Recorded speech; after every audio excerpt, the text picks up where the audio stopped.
Alexei saw a lonely child at the train station with a sign, "Take care of me." Alexei was so kind, bringing the child to his wife, who was unable to have children.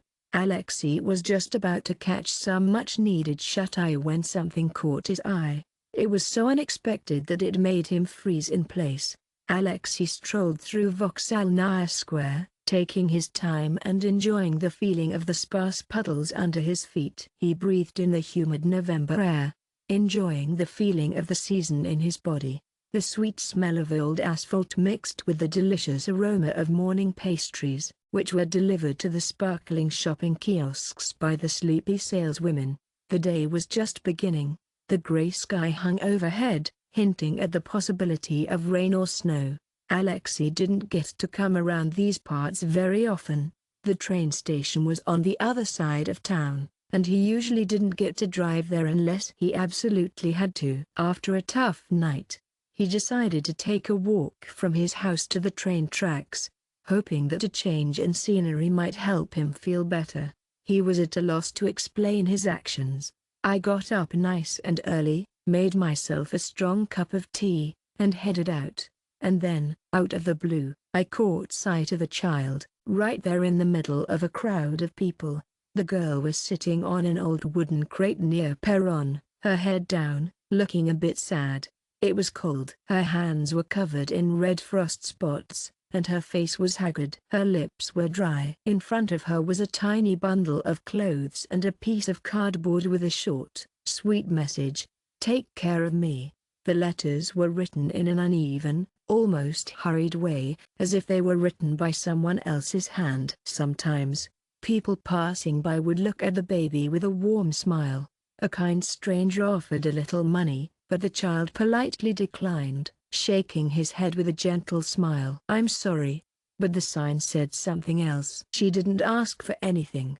It was as if she was saying that she needed some tender loving care. Alexei stopped moving. His heart felt a bit heavy.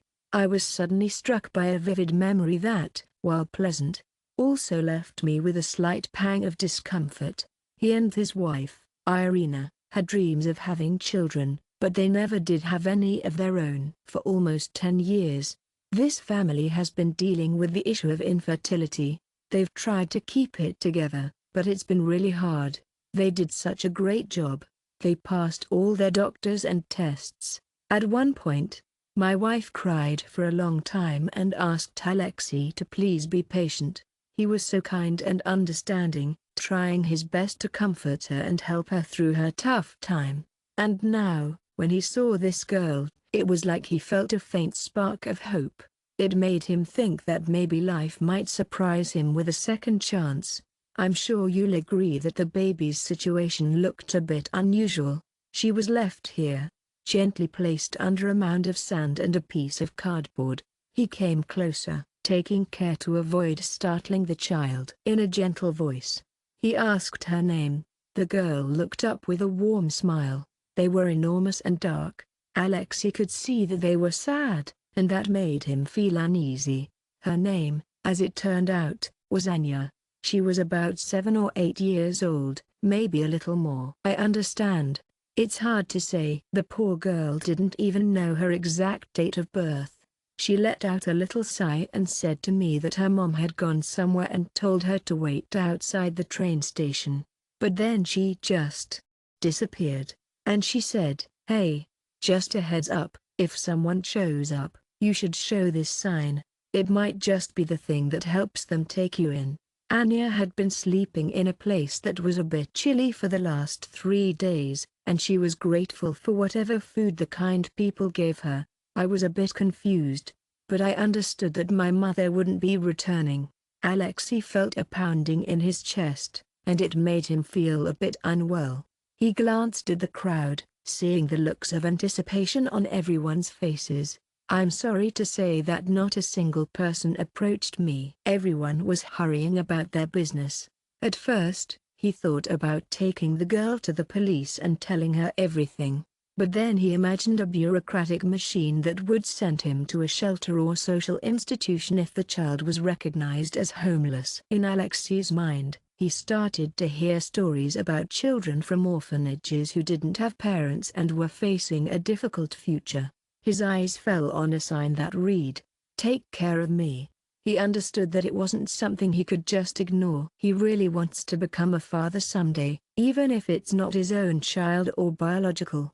He was a little confused about the legal aspects of the situation, but he was certain that they wouldn't leave this girl alone on a chilly November day. He offered her something to eat, took her by the hand, and led her to a nearby cafe to warm her up and give her something hot to eat.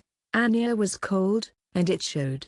She was speaking softly, almost without emotion, as if she had already shed all her tears. Alexei was aware that his impulsive decision to bring her in might lead to some serious consequences, but he couldn't hold back his feelings. There was a curious thrill in the air. I know. What if it was just a sign that flashed through his mind? The doctor had once mentioned to him and Irina that sometimes people choose adoption when they can't have children of their own. But then my wife looked at me with a pained expression and quietly said that she wasn't sure if she was ready to love someone else's baby. I know it can be a little scary to fall in love, and then have your hopes dashed. Especially the paperwork, bureaucracy, and inspections. It was hard for Irina to even think about it. But still, in her heart of hearts, she suffered watching her friends easily give birth to children. Anya carefully held a cup of warm milk and a small bun in her hands, and Alexei explained, "I'd be delighted to take you to my house. I'm happily married, and my wife is a very kind person. I truly believe that things will work out, and I'm here to support you if you're feeling worried. We're here for you, and if you need us to go somewhere, we'll go with you. I'm always here for you, my friend." The girl looked down at the floor, seeming lost in thought. I'm sure she didn't really understand what was going on. And that's okay. Alexei was so kind. He bought her a warm jacket in a nearby store and a hat with a pom-pom. I totally get it. You had to find the size quickly. Actually, I was already thinking about it a lot. What am I doing? I'm so excited to see how the Ira reacts. I'm not sure, but I'm here to help you figure it out. I'd love to know how I can explain taking on such a responsibility. Alexei felt deep down that this wasn't just a passing whim, it was something he was truly meant to do. He knew in his heart that this was his calling, and he was ready to follow it no matter what. As they strolled towards the car, the girl inquired with a warm smile, "Why are you being so kind?" Alexei looked away with a smile and said, "I really wanted to have a daughter once. I just had to share it with you." Anya didn't smile, but her eyes showed that these words touched something deep within her. Maybe the nursery still held a little hope for a miracle. She gently folded her nameplate into a bag, as if it were a precious keepsake that would never be needed again. Alexei thought that it would be nice for this inscription to remain a memory of the most difficult moment in her life, which is now over. When he brought the girl home, Irina was busy ironing clothes in the living room. When she saw Alexei with a little kid, she dropped the iron on the stand because she was so surprised. She was totally caught off guard, and her mouth hung open. Alexei spoke quickly, eager to share his thoughts before his wife had a chance to ask all the questions she was thinking about. "Ira, please listen to me. This is Anya. It's heartbreaking to think that she was left alone at the train station with just a piece of paper. Take care of me, and I'll take care of you. I wish I could send her back, but I can't." I realized that we were, and it made me so happy. He took a deep breath, thinking about how he would say things. "We're here to help her out." Irina was speechless at first. Her eyes flashed with fear, then pain, then confusion, and I felt for her. I could really use some help. And how would I even go about hiring a car? I'm so excited to find out what happens next. How can you do that? She seemed like she wanted to say something, but Anya's gaze made Irina feel like she couldn't speak. It's possible that her wife saw in the girl the very idea of motherhood that had been on her mind for so many years. It's just that it felt so out of reach. She took a step closer to Anya and asked, with a warm smile, how she was doing and if she was cold. The girl gave a gentle shake of her head and whispered, "I'm warm now." Then, with a warm smile, she added, "Thank you, Aunt." They paused in the heart of the room, taking a moment to cherish each other's company. The tension in the air was almost tangible. Alexei could see that this was really hard on Irina. This morning, she was living her life like any other woman who couldn't have children, but she was in a good place with herself. And now, a new life has arrived in the house. This isn't just any child, though. This is a living, breathing child who needs love and protection. Let's do our best to take care of her and keep her with us for today, Alexei suggested with a kind smile. Tomorrow we'll have some fun thinking about what to do. I'm not sure, but I think you might need to go see the guardianship authorities. I kindly ask you to give her a chance to rest. She's tired and hungry. Irina didn't say a word, just looked at the girl with a warm, understanding gaze. For a moment, her eyes sparkled with tears. She kindly left the room and asked Alexei to kindly help Anya show her where the bathroom was. As my dear wife moved and spoke, it became clear that she was experiencing a wide range of emotions. I'm so glad to tell you that she doesn't chase the baby or scream. I was really happy to see that. In the evening, Anya sat in the kitchen, looking at Irina with a smile. Irina was generously giving Clara soup. The girl found her warmth again, and even put on an old, homemade t-shirt that Alexei had found in the pantry. She may have been too big, but it was better than being cold. After months of feeling a bit off, there was a strange feeling in their family for the first time. It was like the house was alive. Even the walls seemed to come alive. Alexei felt like something really important had happened over the years of trying to be calm, and he and Irina were now on a new path. The wife asked Anya some questions about her mother, like where she went and what she was like. But Anya could only answer a little bit because she was so scared. It's okay, there just wasn't enough information to figure out who the parents were. Alexei knew that eventually he would have to go to the authorities, but he was hopeful he could find a solution that would allow Anya to stay with the family. A scared thought popped into her head. What if the birth mom shows up and wants to take the girls back? I'm worried that the guardianship might decide to take Anya to a shelter. To Irina's question, "What are we going to do tomorrow?" Alexei answered in short, sweet words, "I'm not sure, but let's get some rest. We can talk about it more tomorrow morning." Ira, looking at the child, answered quietly, "Yes, I think it's better this way."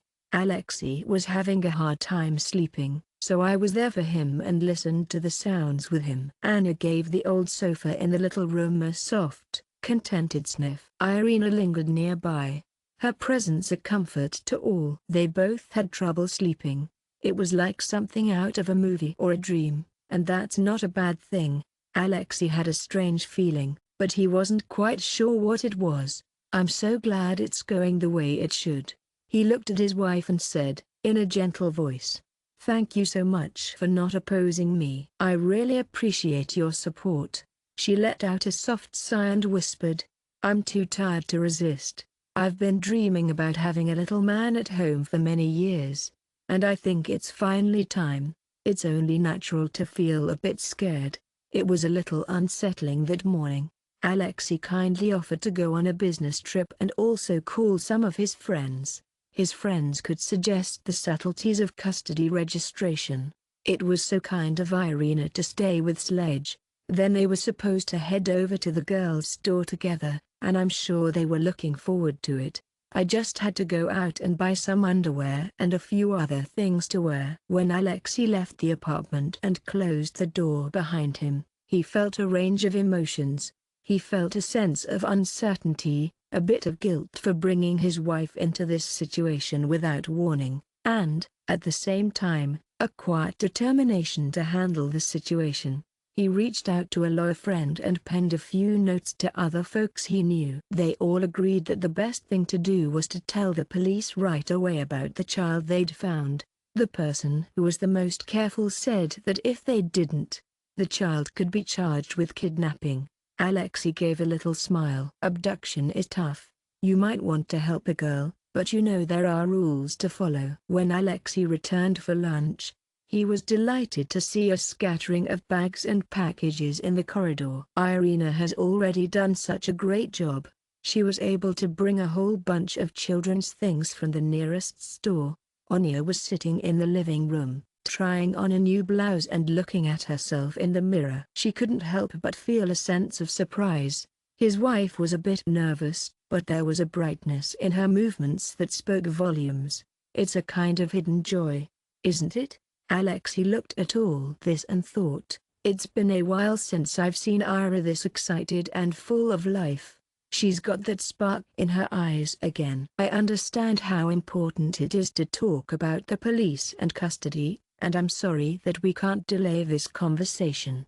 He let his wife know about the consultations, explaining that the law says you're required to report a child that you find. Irina's face drained of color. And they'll take her away from us.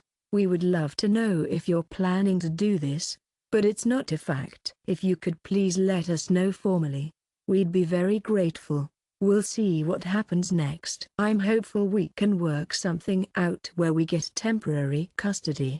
Let's all try our best. The three of them sat around the table for a long time that night, enjoying each other's company. Anya was sharing some of the little details about her past with me, and I felt like I got to know her even better. The girl said that her mother had been acting a bit oddly lately. She had a way of just taking a few days off, and then, surprise, surprise, she'd come back and let everyone know that they were moving somewhere new. One day, Anya surprised everyone by hurriedly gathering her belongings, heading to the train station, and kindly asking them to wait. With a warm smile, she gave them a piece of cardboard and said, "Go ahead and make an inscription." Then she left. The girl was really looking forward to her mother's return, which she thought would be soon. But as the night went on, and then the next day, her mother still hadn't come home. "I'm sorry, but didn't you cry?" I asked the nice people passing by if they had seen the woman. I described her appearance, but unfortunately, no one could tell me anything.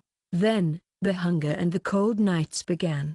Alexei, listening to this, squeezed his fists tightly under the table. He didn't want to show how much this was hurting him. Irina was gently wiping away her tears with a screwdriver, but Anya wasn't crying. It looks like she's already had her fair share of tears. The next day, Alexei still called the police and let them know what was going on. They were asked to come in for a little chat, and they were asked to bring the girl, too. Anya was scared, and she was worried that something bad was going to happen. She felt like she might not be able to see Alexei ever again, but he promised her that he would always be there for her. At the police station, they were met with a bit of a puzzled expression. The investigator, seeing Anya's frightened eyes, looked at Alexei with concern. "Did you find it on your own?" "We're really sorry, but there are no witnesses or statements," Alexei replied with a gentle smile, confirming that everything was just as he had described. In the end, the kind police officers wrote up a report about the child. The parents had left her somewhere, but they didn't know where. The police said that the guardianship authorities probably need to take the girl away. If they don't have any papers, it wouldn't be legal. Alexei was a bit hesitant to explain that he wanted custody himself, and he was ready to go through all the procedures. Irina also tried to speak with conviction, but it was felt that she was afraid. She was afraid to become nobody again, to lose what was already beginning to grow in her heart. Although the authorities didn't manage to resolve the issue, Anya was able to find comfort and support from Alexei and Irina Vromina. Thankfully, the kind inspector noticed that the girl was doing much better. He realized that she was in a safer place than if she'd been sent to a shelter right away, but he also said that in a week or so, they might need to find a family to take her in if they didn't have any documents about who could take care of her. Alexei came back with this piece of paper in his hands, and he felt a bit puzzled. Irina didn't say a word, but her quiet sadness was clear to everyone. The real race began with a series of fun and exciting obstacles. Alexei reached out to his friends, looked for lawyers, prepared documents, and at the same time tried to check whether there were any statements about the missing girl. While the parents weren't on the wanted list, Anya's case was unfortunately lost in all the other events that had taken place in the city. Alexei's inner confidence was growing stronger, and it was really lovely to see. "We've got to do this together. It's always best to return to what we know, don't you think?" Irina, my darling, meanwhile taught me that I wanted to be a mother. In the morning, she lovingly packed the girls' breakfast, checked if Taz had brushed her teeth, and read the ABC book with her. It seems that Anya is still learning to read and hasn't had the chance to go to school yet. In the evening, they prepared simple fakes together, using colored paper and glue. Anna Bud melted from the love that suddenly fell on her. At first, she was timid, like a wild cat.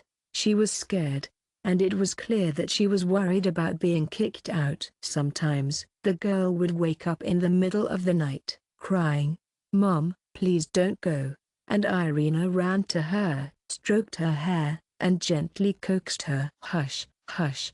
I promise we won't leave you." Alexei felt a warm, fuzzy feeling in his heart when he saw his wife sitting by the children's bed. It seemed like it was the happiest time in their lives, but they were also worried about what would happen tomorrow.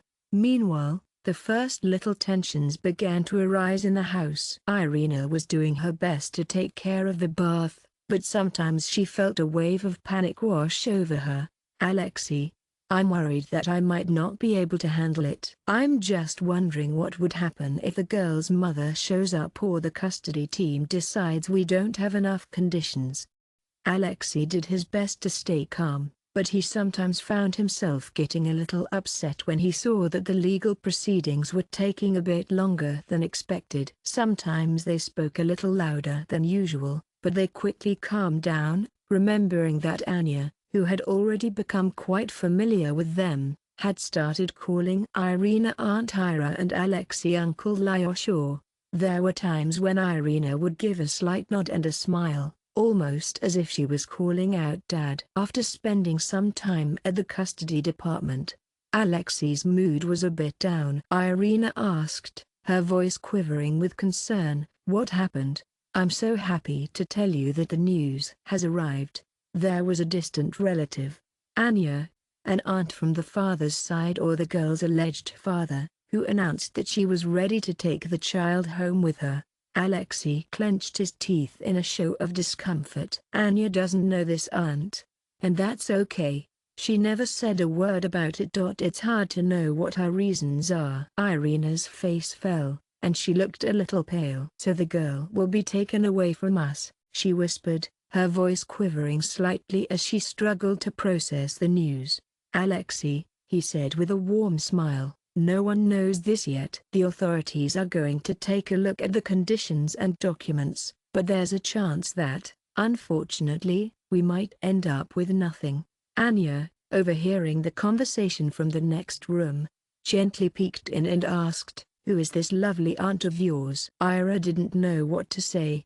The girl's face showed fear, and I felt my heart go out to her. "I'm so happy to tell you that she found a new home for her heart." In the stillness of the night, Alexei watched as Irina gracefully rose from her bed, her steps light and cautious as she made her way to Anya's room.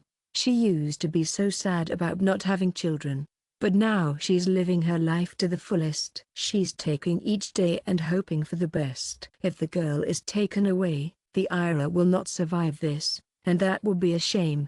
As time went on, the authorities did their best to keep everyone safe and well by conducting regular inspections. Anya was so happy in the house that she felt like she was really starting to belong. She was falling more and more in love with her husband and wife. Alexei noticed that the girl was really into drawing, and he was so sweet to give her a small set of pencils and an album. Now, she would often find herself sitting in a corner, lost in her thoughts and penning her thoughts down. When Alexei asked Anya about the dark clouds or big tears in the drawings, she just gave him a warm, understanding smile and said, "I'm not sure, but I'll find out and let you know." This is me before you found me. Sometimes the drawings show the sun, a house, and nearby people who are very similar to Alexei and Irina, which is really lovely. I know how hard it can be to find clarity about formal designs. When a relative showed up, it made everything a little more complicated, but we were all able to work through it together. That woman wrote a heartfelt statement. She said that since Anya's mother left her, her relatives should help. Alexei tried to give his aunt a call a few times, but unfortunately, he got a busy signal each time. Then she reached out, and she spoke with Irina in a tone that felt a little unusual. "I'm so happy to tell you that the girl is my blood. I totally get it. You don't want to give it up, but, realistically, I'm old now. I'm so excited to take her under my care." Irina felt a weight in her chest after this conversation. Anya, who had been paying close attention, said, "I'm not sure I'm ready to see her." "I'm really not sure who it is. In light of these circumstances, there were some family conflicts that started to come to the surface. Alexei was so upset, and he felt like he had to do something about it. His heart was beating fast with strong feelings." Irina cried at night. They knew they might not win the fight for the child, but they were determined not to let that stop them. Alexei felt like he was in the middle of a bureaucratic maze when he was filling out the next paperwork. "I'm happy to tell you that you're almost all set. There's just one more thing. You'll need to bring a medical report with you. After that, you'll be called to court, and we'll get this certificate to you as soon as we can." It was during this challenging time that we got to see the true mother in Irina. She gently rocked Anya to sleep, ensuring she was comfortable and cozy. She untangled her hair to braid more beautiful braids, and she went to the market for fresh fruit, which the girls used to enjoy. Anya gradually blossomed like a beautiful dried flower that was finally given the water and sunlight it needed to thrive. The child was still a little shy, but there was laughter, moments of carefree play, and Alexei saw how this laughter became the best medicine for Irina, allowing her to put her old pain of infertility behind her. Oh, we all got so excited. And then the news came and threatened to ruin everything. Aunt Anya, her name was Tatiana, lived in another region, and it seems she had already received confirmation of her legal capacity and readiness to raise the girl. "I'm so happy to tell you that a court has been appointed to consider the issue of custody." Alexei and the Ira were a little worried because they hadn't quite finished all the paperwork yet. They were hoping that the government agencies would understand that they were a close family and give them priority. They got in touch right away from the guardianship department. They asked us to come to the meeting ASAP. They said that the court's decision could be made quickly. The night before the trial, poor Anya woke up from a nightmare. She called out to Irina, her voice cracking with emotion as she sobbed, "Irina, please come here. I'd really appreciate it if you didn't give me up." Irina gave the little girl a big hug. Alexei could hear everything from the corridor. He was worried about bothering them, so he didn't go in. Then he saw that Ira was pressing her head down, not to herself, and she was trying really hard not to cry. "Rest assured, we'll take good care of you and make sure you stay," she said with a warm smile. "We love you," she added with a warm smile. Alexei understood right away that this was exactly what the child was hoping for. "We love you, and we want you to know that." The court session was a bit stressful. On the one hand, there's Alexei and Irina, a couple without kids who are ready to welcome Anya into their hearts and lives with open arms. They're excited to shower her with love, support, and all the education and care she needs to thrive. On the other hand, Tatiana is a pale-looking woman who is often interrupted during phone calls. It seems like she's holding a grudge and has said that since the girl is her own blood, she wants justice. The judge listened with a serious expression on their face. asking questions with a kind and understanding tone. Ira did her best to explain to us the difficult situation the girl was in before, how she was found, and what health problems she was dealing with. Alexei also mentioned that they had already received some wonderful help from lawyers and had been consulted. Tatiana was always quick to reassure everyone with the kind words, "I have money, and my husband supports me. And on top of that, this is something that's really important for our family." Anya sat next to Irina and replied shyly in court. When the kind judge asked the girl if she had anything to add, Anya snuggled up to Irina and whispered, "I really want to live with my Uncle Lyosha and Aunt Ira. They're such nice people, and I'm sure they take really good care of me. I love them, and they love me." The judge's eyes showed a soft, understanding glow, like a warm, caring smile. In legal terms, we understand that a child's words might not always be the final decision. I'm sure everything will work out, as long as we take care of the little details. I'm sorry to say that the meeting was postponed, but I'm happy to tell you that we've done all we can to make sure everything is just right. Tatiana gave a little wave of her hand, her face showing she wasn't too happy, and said something to Alexei. "Don't you have enough to do?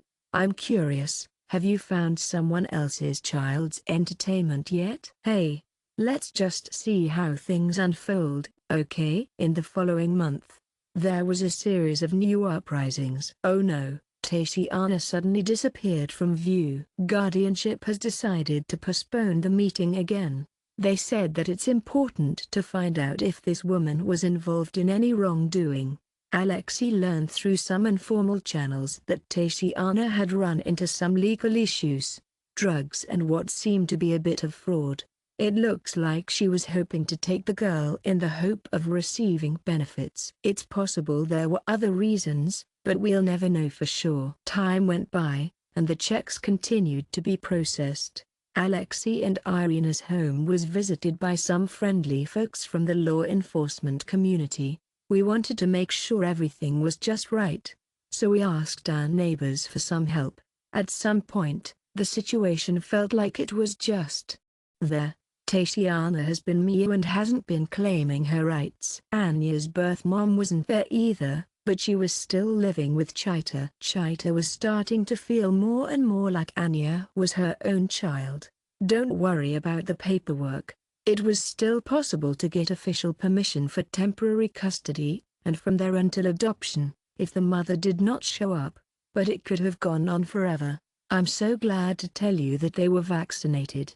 The school has started working on the documentation, too."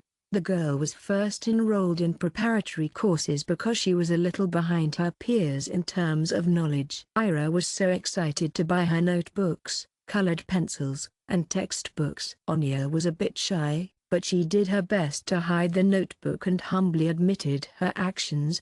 "I'm worried that I'm going to lose everything again." So the months went by.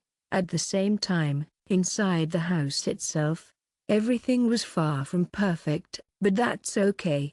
It looked like Irina had really taken on the role of a mother, but she'd still be in and out of worry from time to time. Alexei felt upset when he received refusals or delays because he just couldn't imagine the girl being taken away. Anya was a little scared of loud noises, so she would huddle in a corner. She learned that adults can have a hard time keeping it together sometimes. It was wonderful to see her gradually become a little more relaxed and learn to smile. Alexei loved reading her fairy tales every evening. Irina adored putting her to bed, and she always told the most beautiful stories about how people overcame difficulties. However, it's hard to imagine that one day Anya's biological father, or someone pretending to be him, would appear. The news hit them like a bolt from the blue. They called from jail to let us know that Maxim says the girl is his daughter.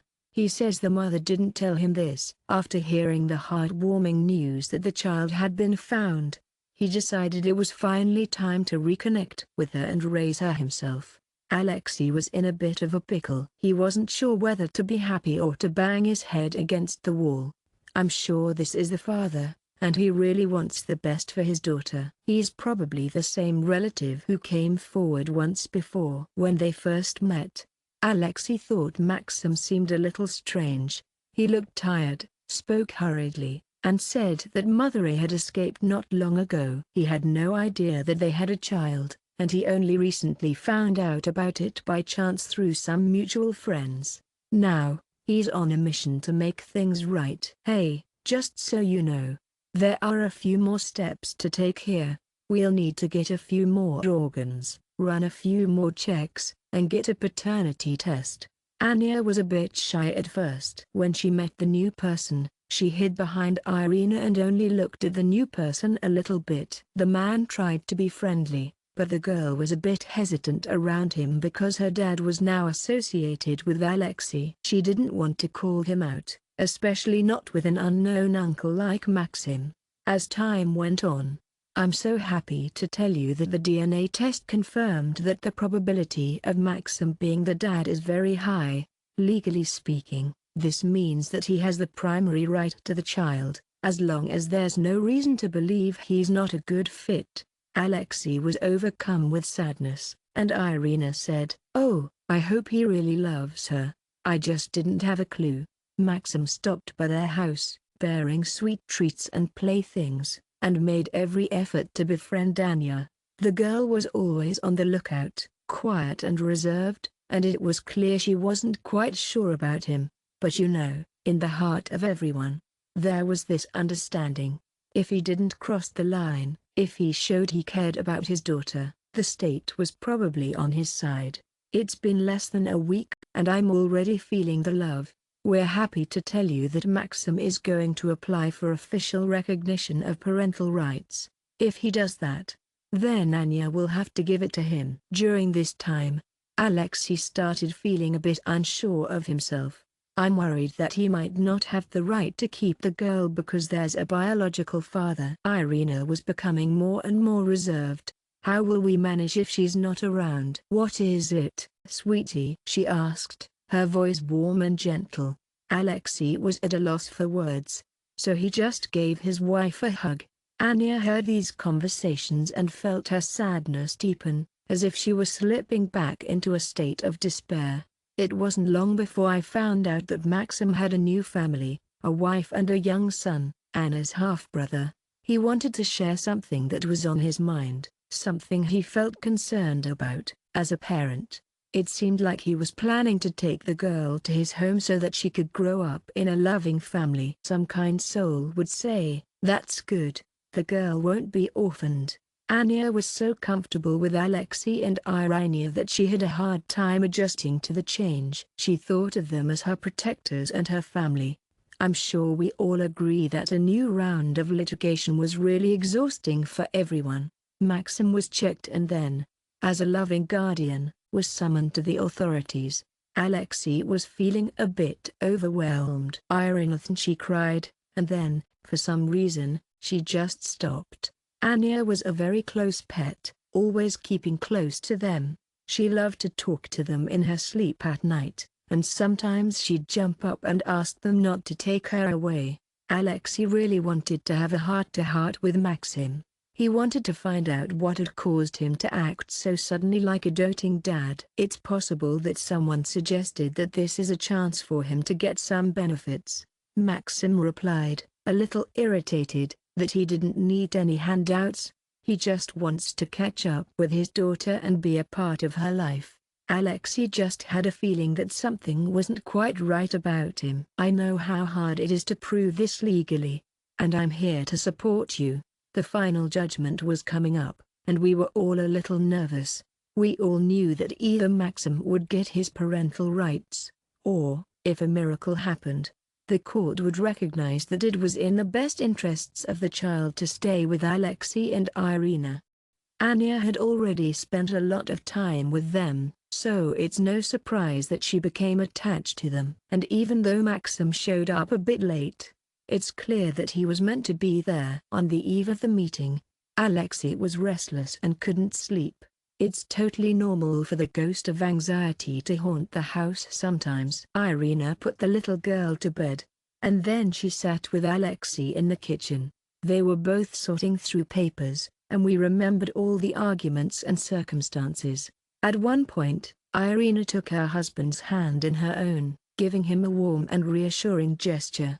We really did our very best for her. I'm sure we all want the best for her, and if the court decides otherwise tomorrow, she wouldn't be able to continue.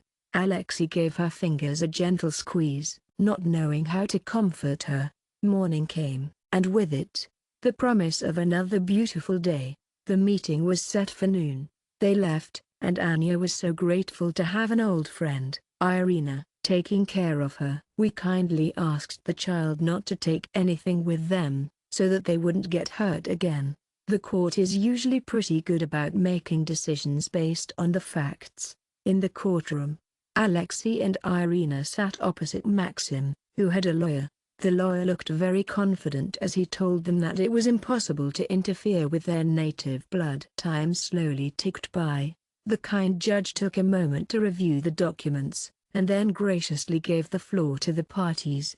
Alexei shared the heartwarming news that the girl in their family has already adopted, and they were delighted to welcome the biological father into their family after many months. And before that, poor Anya was left to her own devices. Maxim's lawyer was quick to assure everyone that he was in the dark about the situation. He said that he had been as quick as a flash in getting to work on it as soon as he had any information.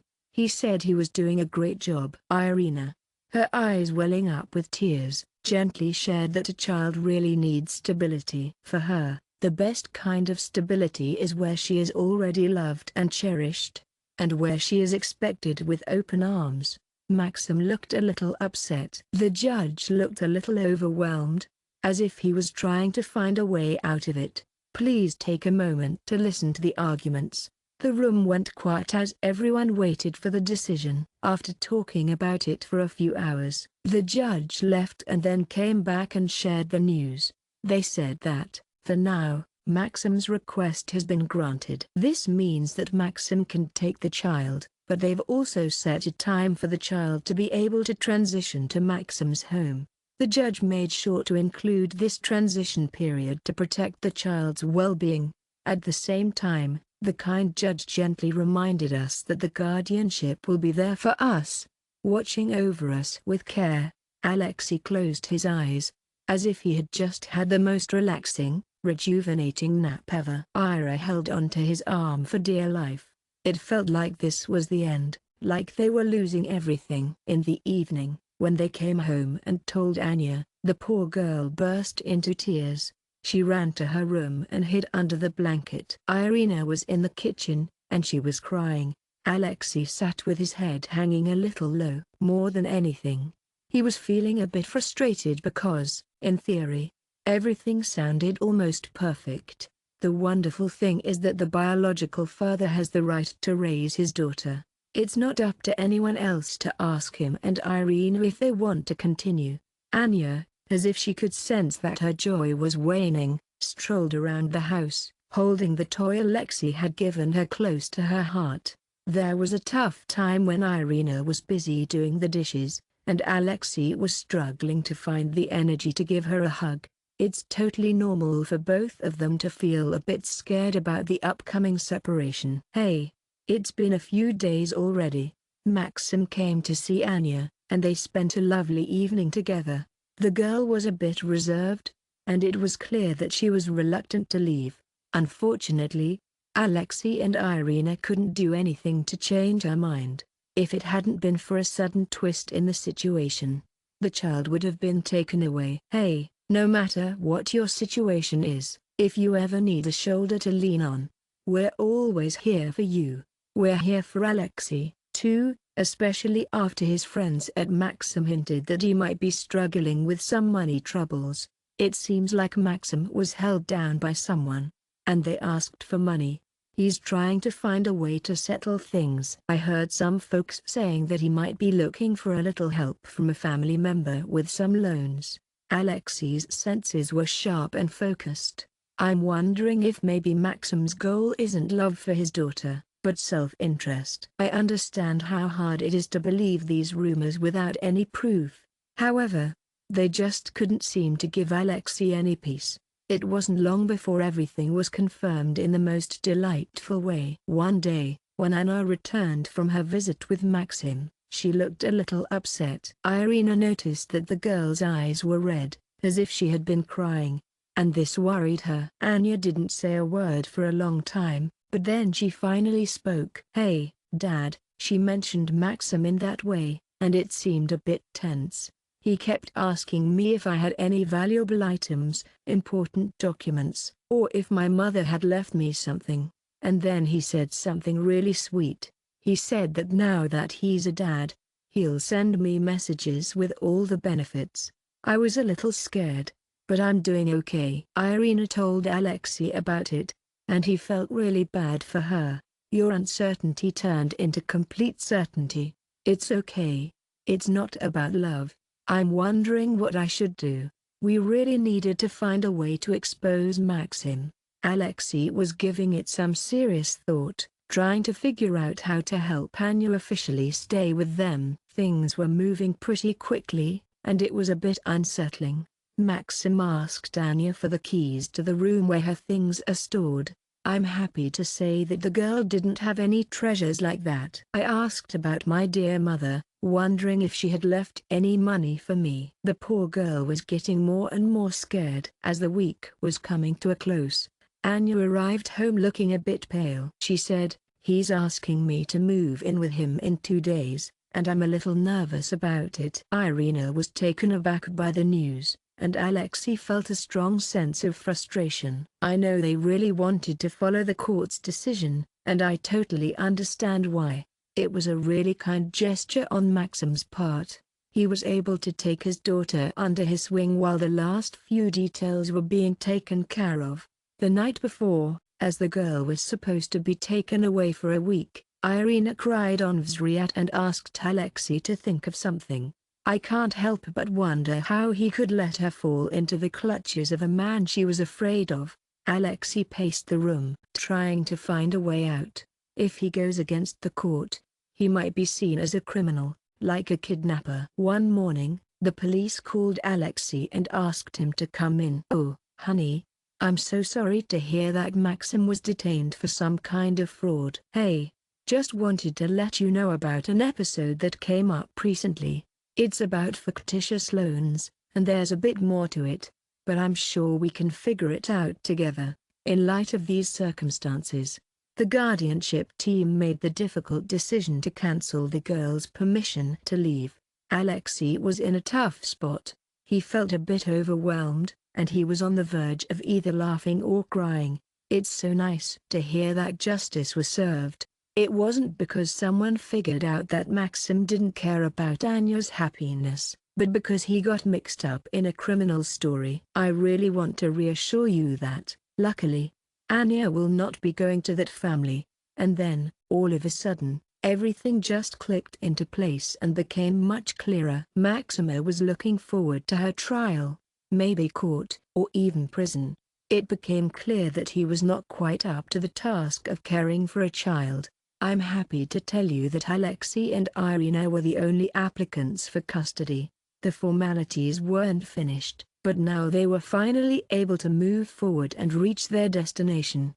They were so kind and understanding, and they issued temporary custody right away. Then, they started preparing documents for official adoption. Anya felt so safe and secure at last. On the day when the guardianship authority signed the act of transferring the child to permanent custody, the girl snuggled up to Irina and whispered, "Mommy." Ira didn't know, cry or laugh with happiness.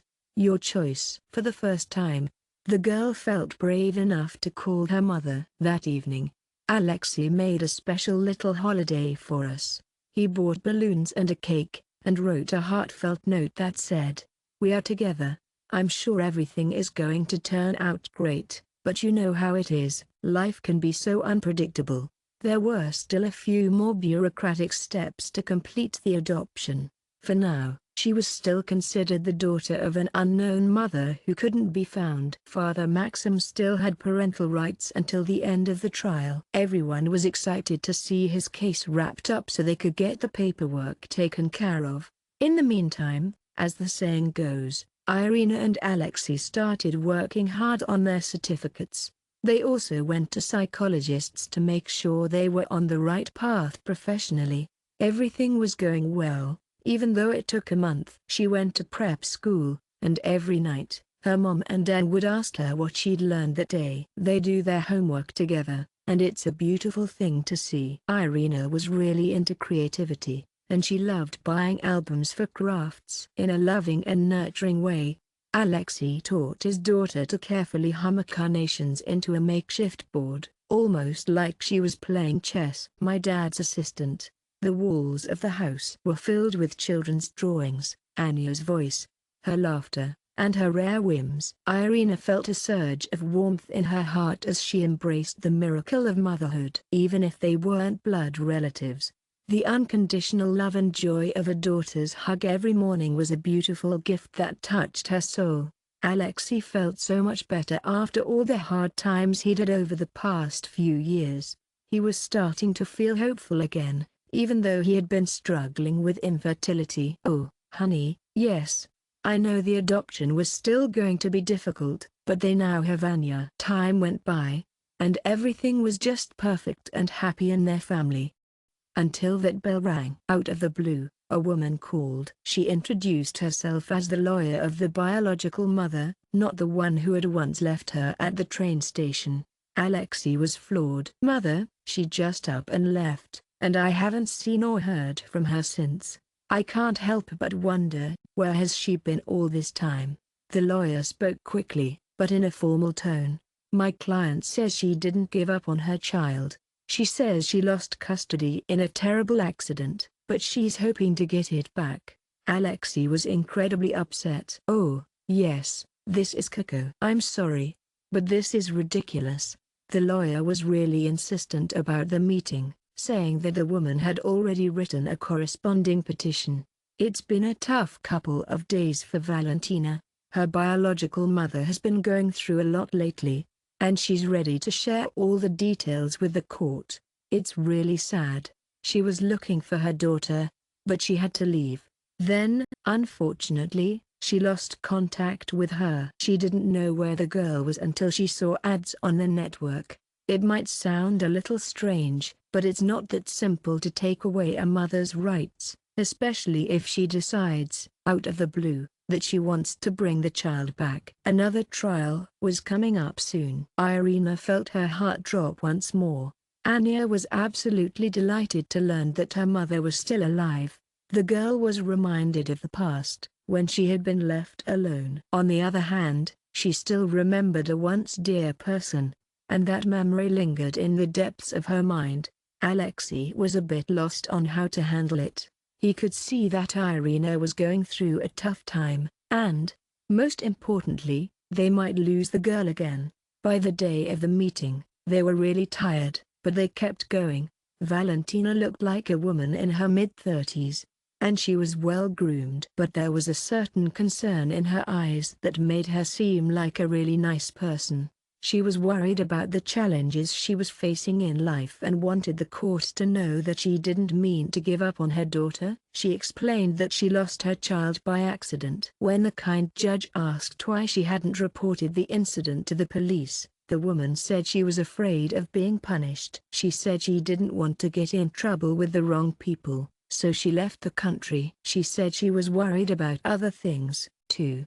But don't worry. Legally she hadn't lost her parental rights yet. The lawyer said that the mother really felt bad about what happened and really wanted her daughter to come home. She said that she would find a place for her to stay and make sure she had everything she needed. Then, the moment we've all been waiting for arrived. The kind judge looked at Anya and asked, "Would you like to go back to your mother, sweetheart?"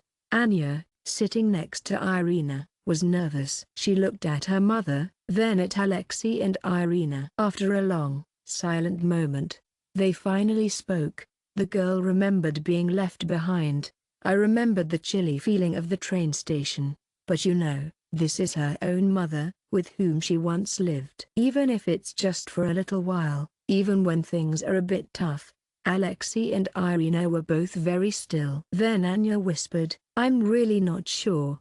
The judge kindly asked me to share my thoughts on who she would be better off with. The girl started to cry. She covered her face with her hands and sobbed. My family is here. Irina let out a soft breath, her voice warm and comforting. Valentina gave a playful smile and said, "The psychologists really didn't do a good job with the girl. They set her up against me, and it's really unfortunate because I think we could have worked things out." And then, wouldn't you know it, a lively discussion ensued. The judge looked concerned and said that it would be a good idea to have an extra psychological and educational evaluation to figure out what's best for the child. The process dragged on again, but I was patient. And in the middle of all this craziness, poor Alexei got an anonymous call on his phone. A friendly voice said, "Hey, just a heads up, be careful with Valentina. She's connected to some folks who might not be as honest as they seem. I've heard some rumors about her, and I'm worried that she might be looking for some money from you. It seems like she's hoping you'll give up your daughter so she can have more financial resources. They said, pay, and I'll write a refusal and disappear forever." Alexei was taken aback. Blackmail, buying a child. I'm sure there's a good reason she doesn't love Anya, and if that's the case, then I understand. She just needs a little help with some funds. Over dinner, Alexei shared this with his wife. Irina's face fell, and she looked a little pale. What is this? Once again, we find ourselves in the role of puppets, and we're okay with that. After giving it some thought, Alexei felt really bad about having to pay the blackmailer to keep the girl, who was already like a member of their family. I'm worried that if the judicial system recognizes Valentina's rights, they'll lose Anya. A few days later, something happened that made things a little more complicated for everyone involved in this difficult situation.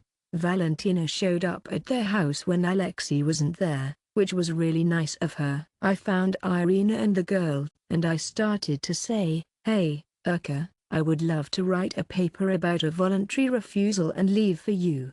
But I need you to pay me the regular amount. I know you'll agree that it's best for the child to stay here and grow up. I really need your help to make that happen, and I'm sure you'll find the funds for me. I understand your concerns, but if you'd prefer, I'm happy to take Anya." Anya heard this and hid in a corner, overcome with fear. Irina was perplexed and attempted to resist, saying it was blackmail and that they wouldn't commit a crime. Valentina gave a little snort, her face showing she wasn't too pleased. "I'm looking forward to seeing you in court. I know you're a good person, and I'm sure you'll do the right thing. You'll be able to make up for this later when my daughter is with me and you're powerless." Then Ira was sitting on the floor, head in hands, and it looked like she was trying really hard to get through it. Anya was right there with him, crying next to him. When Alexei returned and learned the whole story, it was like a bucket of emotions came rushing in. "Oh, honey, she wants to sell the baby. Oh, sweetie, what sort of bad dream is this?" It was time for a really important meeting. They had to make a decision about Valentina. They could either recognize her as a full-fledged mother again, or they could meet Alexei and Irina's application for adoption halfway. I know, it's so hard to prove something like that. Valentina is still holding on to her dream of bringing her family back together with her daughter. But then, out of the blue, someone showed up at the meeting who we didn't expect to see there. It was a woman who introduced herself as Valentina, a friend who had once shared a room with her. She shared the details, and it was clear that Anya's mother had a difficult upbringing. She made some poor choices in life, and sometimes that meant putting her daughter's needs second. But deep down, she always wanted what was best for Anya. She saw her as a source of income, but she also saw her as a valuable person. The judge was very understanding and asked for more information. The woman kindly gave us some recordings of conversations where a voice similar to Valentina's talked about money for her daughter. It was a real bombshell. Valentina was worried because she felt like she might have been framed. She thought it looked like a montage, but she wasn't sure. Overall, everything looked really convincing. After taking a look at all the information, the judge decided to hold off on making any decisions about Valentina's future. This way, the guardianship authorities can have a chance to figure things out and make the best possible choice for her. And finally, the skies cleared up, and the sun began to shine. It's official. Alexei and Irina are now officially adopted. I'm so happy to tell you that after a couple of months, they passed all the stages and fulfilled all the conditions. At the end of the day, the guardianship gave the green light, and the adoption was permitted. I'm so happy to tell you that the court approved the new status. From that moment on, Anya officially became their daughter, and they were overjoyed to welcome her into their family. On that day, Alexei gave Irina a warm hug and said, "It's amazing how we've been through so many challenges. It's like we're in a cycle of difficulties, but I'm here to support you every step of the way. But we did it. It's all ours now, and we're so grateful." Irina looked at him with tears of joy in her eyes. The girl was absolutely delighted. For the first time, she had a loving family who would always take care of her and never, ever let her go. The next few weeks went by in a calm and peaceful way. They slowly but surely joined the children's group and attended classes. Irina was so kind and helpful, always there to lend a hand with her lessons. Alexei worked part-time, and with great care and thoughtfulness, he bought his daughter everything she needed for school. Every time he returned home, he felt a warm comfort in the walls. It was something he and Irina had missed for so many years. It was as if they had been waiting their whole lives for this child to come to the house, even through many trials. One evening, just before the girl's birthday, they tentatively decided on a date. Anya wasn't sure about the exact number, but she was happy to help out in any way she could. Alexei went to bed feeling a warm sense of anticipation. "Tomorrow, we're going to have a little get-together to celebrate. I'm sure your friends will come. I'm so glad to tell you that Anna helped out with the psychological side of things, and a babysitter from the next apartment is coming to help out, too. I'm so excited to tell you that there will be gifts and balloons. It's going to be a first-time experience like nothing you've ever seen." Irina was already hard at work decorating the room in the evening and tucking the little girl in for the night. Alexei fell asleep feeling really good. I thought about how great it was that fate had given them a chance to become parents. And then, in the middle of the night, he was awoken by a noise. It was a strange tossing and turning outside the door. Alexei sat up, feeling a bit cold. He could feel sweat breaking out on his forehead. Something just wasn't right. He went out into the corridor, his heart filled with joy. It was dark all around, but there was a faint glow from the living room, as if someone had been sitting there with a lamp on. Alexei took a step forward, his heart beating faster as he prepared to take in his surroundings. Anya was sitting on the sofa in her nightgown, looking relaxed and comfortable. Her face was as white as a sheet, and her eyes were wide with fear. Next to her, in the dim light, he could just barely make out the vague silhouette of a man he had never seen there before. He was gently leaning over the girl, whispering something in her ear. Alexei was struggling to hear the words, but his heart was beating with such excitement. "I'm worried about who it is and how it got into the house." The lamp cast a soft, warm glow on the figure. "If you look at the clothes, it seems like it's not Maxim or someone from Friends." Alexei felt a cold shiver run down his spine just as he was about to turn on the light. It was a pale, alien face, distorted by some wild grimace, but I'm sure it was just trying to look funny. Alexei hurried forward and called out, his voice full of excitement, "Who are you?" There was a look on his face that said he was experiencing something very difficult. Her lips parted, ready to share a tender moment. Anya was shaking like a leaf, as if she was feeling the effects of a fever. At that moment, Irina appeared in the doorway, turned on the bright light, and the figure on the sofa disappeared, as if it had just been a shadow. Alexei stopped suddenly, breathing hard. He wasn't sure what had happened. The little girl cried a little, and said in a quiet voice, "Daddy." He came. Alexei felt so strongly about this that he wanted to shout it from the rooftops. He felt it was impossible because his biological father was in prison. Anya added with a warm smile. No, it's actually quite different. And then, with a big smile, Irina jumped up to the child and gave him a warm hug. Alexei was sure that he wasn't just seeing a ghost. It's possible that this is just a painful hallucination of Anya, or maybe Alexei was momentarily transported to some kind of half-dream. But he was sure that something real was happening, and he was happy about it. The little girl, the tetrembold girl, was shaking and speaking in a way that was hard to understand.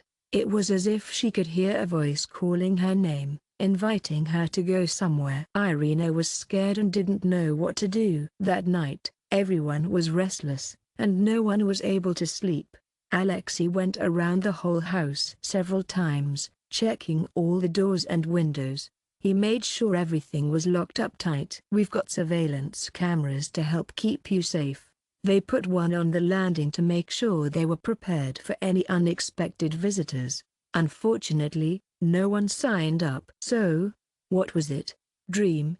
Mass imagination? But Alexei saw someone else's figure with his own eyes, which must have been very unsettling for him. Irina suggested that maybe it was someone from the past who broke down the door. But how did it go missing? In the morning, Anya looked tired. She said that she didn't remember much, but she was doing better. It's just that someone was calling me, telling me I couldn't stay here. They said I belonged somewhere else, she explained gently. Alexei stopped moving. I'm sorry, but I think this is just another case of delusional blackmail or perhaps some generic curses. Irina felt a bit dizzy at these words, but she knew it was important to get ready for the holiday and wait for the guests. It was Anya's first birthday, and she was celebrating it with her new family. Alexei was very worried, but he decided not to cancel the celebration. He didn't want to upset the child any more than he already was. It was such a joyous day. There were balloons and a beautiful cake. Anya smiled warmly, even though she was confused, and graciously accepted the gifts. Irina did her best to keep going, doing her best to hide her anxiety. Alexei's friends were so happy to hear that he was doing great. He told them that they had recently officially completed the custody procedure, and then the adoption process would start. But, inside, there was just this feeling, and it wasn't a good feeling. He was still thinking about that night vision, and he couldn't stop. When the party finally came to an end and the guests went home, Irina was tidying up the dishes, and Anya was carefully putting my presents into a box. Alexei sat down on the sofa and took a deep breath. He was confused. He didn't understand why his heart was pounding so loudly. He realized that he was worried about going to bed because he was afraid something else might happen. As evening came on, Alexei decided to keep watch over the house and make sure everything was just right. I put extra bolts on the front door and double-checked the windows because I wanted to make sure that our home was safe and secure. I couldn't sleep at all that night, so I sat in the living room and read a book by the light of a desk lamp. I checked every now and then to make sure everything was quiet. And then, at about 3 a.m., there was this really light footsteps in the corridor. Alexei felt a bit of tension rise up. Anya, he thought kindly. They might have just wanted to grab a drink of water. I went out, and I saw a little girl wandering around with her eyes closed. It was as if she was sleepwalking, and I felt really sorry for her. She walked down the hall and whispered, "I'm not going anywhere, sweetie. I'm not going anywhere." Alexei gave her a friendly call. Anya woke up suddenly. "I'm scared," she said, her voice quivering a bit. She ran to him, her arms opening to embrace him. He gently tucked the child in and tried to soothe her. A few minutes later, Irina came running, looking a little scared. Anya said that she had a dream where she heard a voice telling her that it was time to leave. "I'm worried because it's not clear who is calling her or where they are." Alexei thought to himself. Do the nightmares from the past, related to abandonment, still affect me?" The girl said that the voice sounded like a guy she didn't know, and it seemed like he was upset. And so, a magical series of nights began. They had a rough night, poor things. She got up and walked around the house to calm down. It was as if some kind presence was calling her name. Alexei checked the locks, but, thankfully, there was no sign of an intruder. Irina gently reassured Anya, telling her that these were just ghosts of the past that needed to be banished, and that she was safe now. The night's spooky episodes continued, and we were all in on it. Alexei is a rational person, but even he sometimes heard rustles and quiet voices. It's possible that the girl is dealing with some emotional challenges. Perhaps she could benefit from the support of a psychotherapist. Alexei might also be open to exploring some suggestions that could help him feel better. But sometimes, he would catch sight of a shadow dancing in the window or mirror. His blood ran cold. He didn't want to worry his dear wife, so he kept some things private, trying to soothe her with kind words. "May you find peace and comfort in your home." Meanwhile, the family appeared to be living a normal life, which was really nice to see. Anu is doing her best to keep up with her classes. Irina, ever the devoted friend, takes her to a tutor. Alexei would sometimes work late, but I made sure to get back early to check on him and make sure everything was okay. And everything would have gone on just as it always had, if it hadn't been for those mysterious nights when Irina was, quite understandably, on the verge of exhaustion.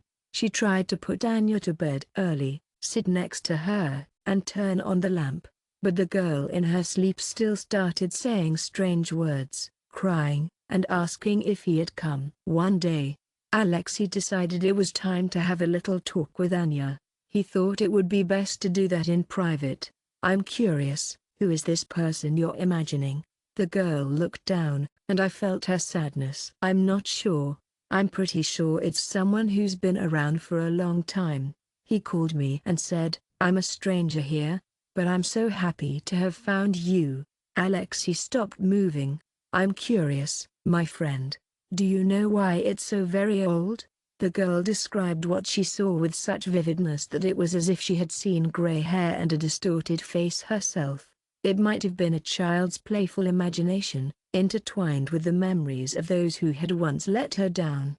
Anya was so insistent, and so right. "When we dream, we really do demand things of the man in our lives." "Go back to the train station, sweetie. They're waiting for you there." She even called him Black once, and it was just a slip-up, I'm sure. Irina was understandably frightened when she learned about this. "It's really sad. It seems like she's been cursed." She was abandoned as a victim. Alexei wasn't one to believe in mysticism, but he couldn't deny that nightmares were a reality for him. He kindly offered to take the girl to a psychologist. The psychologist was really understanding. He said that the reason was a deep trauma, and that it wasn't a subconscious fear of being left again. And then, just as you think things can't get any better, along comes the image of evil. He was so kind, suggesting therapy sessions and asking her not to scold the girl. He also let her recount her dreams, which was really thoughtful of him. It became a little easier, and I'm so grateful for that. Anya learned to express her fears with ease, but the nightmares persisted. At some point, Irina noticed that the girl seemed to be getting tired. "She's been struggling with dark circles under her eyes. Take a look and see what you can do." Alexei was having a hard time sleeping. His nerves were on edge. It's as if all their dreams, having a child, building a family, finding joy, were suddenly eclipsed by something from another world. One night, Alexei was absolutely exhausted. In fact, he was so tired that the most frightening thing happened. He dozed off again in the early morning, and suddenly felt the apartment was too quiet. The light in the living room was breaking through, casting a warm glow throughout the room. Once more, Anya's face came to mind, along with Ira's. Alexei jumped out and went there, eager to lend a hand. "Oh, you're right," the room did have the soft glow of a desk lamp. Anya was standing by the window, looking out with a warm smile on her face. "Why aren't you sleeping?" Alexei called out to me, his voice soft and gentle. The girl didn't turn around, but instead gave a kind and friendly answer. "He came." "He's calling out there." Alexei went over and gazed out the window, his face expressing a warm sense of contemplation. "It's a quiet, empty night, and you can see the lights from the lanterns along the street. Not a soul." But then, out of the blue, he had this feeling like there was a dark figure standing right by the door, looking up at him. For a moment, Alexei felt his heart stop beating. "Oh, you are right. There was movement, and it looked like the silhouette of a man." With a warm smile, he blinked intently, his eyes focused on the task at hand. "I know how hard it can be to see the details sometimes," Anya said gently. "He invites me to come out." Alexei swallowed, feeling a bit overwhelmed. "Please, don't look there." "It's just your dream, sweetie." He gently turned Anya around and saw her big, scared eyes. "I'm not going anywhere," she said with a smile. Alexei was quick to turn off the light and look outside again, his face showing concern. "I'm sorry to say that the figure was no longer visible." In the middle of the night, Alexei sat down in the kitchen and had a little drink of water. Irina also woke up. "I started to move closer to them when I heard their whispers." When my dear wife heard what she had seen, she started to feel a bit faint. "It's possible that there's someone who's searching for a child. We've been through a lot of threats together." Alexei was lost for words. He felt a bit uneasy, as if something bad was about to happen. He really got it. He knew that I needed to look out for my daughter and keep her safe from anything bad, whether it was for real or just in her imagination. But how? He thoughtfully decided to install the camera not only on the site, but also in Gosteinother to record what happens at night. You might be able to figure out what's bothering Anya if you watch her closely. She might start to wander around, and that could give you some insight into what's going on in her mind. The next nights came. Poor Alexei. He was still suffering from insomnia, and sometimes he would pass out from exhaustion. One night, the camera captured something truly unique. Anya got up, went to the window, and stood there for a long time, lost in thought. Then, she turned to the empty chair and began to chat as if she were talking to someone. The video showed her saying something, then dropping her hands with a gentle sigh, falling to her knees, and crying. The chair is empty, but the girl acts like someone is sitting there, which is really sweet. Alexei took the time to review this record over and over again.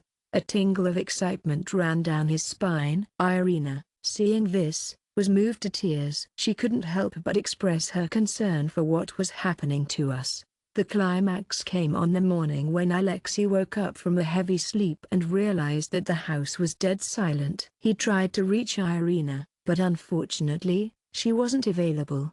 His heart skipped a beat. "I'm looking for my wife.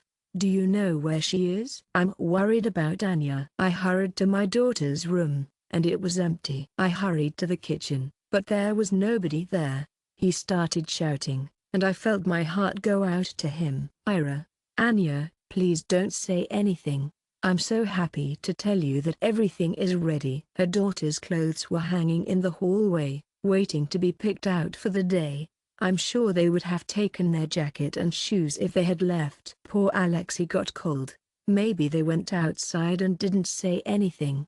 But why? He was a bit disconcerting to the whole apartment. He looked out the empty balcony and went to the living room. There was a little blanket all crumpled on the floor. The curtains fluttered gently, like a soft whisper of wind. Alexei felt a bit dizzy. "I'm worried about them. I wonder if they were taken away, or if something worse happened." He went out on the landing, looked in the elevator at no one, ran down the stairs, walked around the yard, and called them.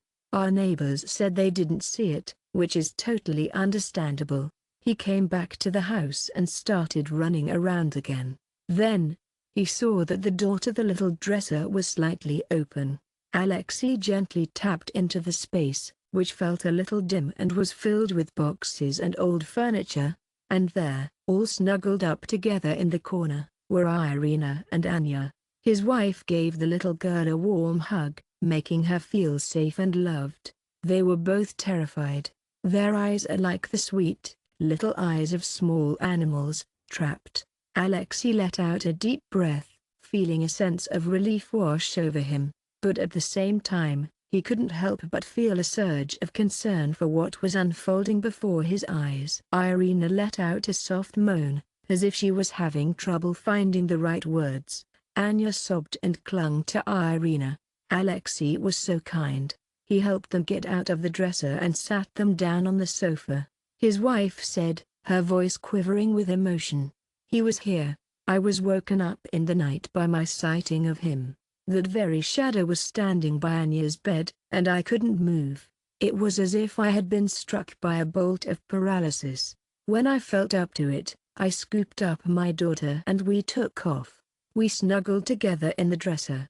Alexei felt a complex mix of fear and anger well up inside him. He looked everywhere in the apartment, making sure he didn't miss a thing. "I'm just wondering, did he lock the door at night?" "Absolutely.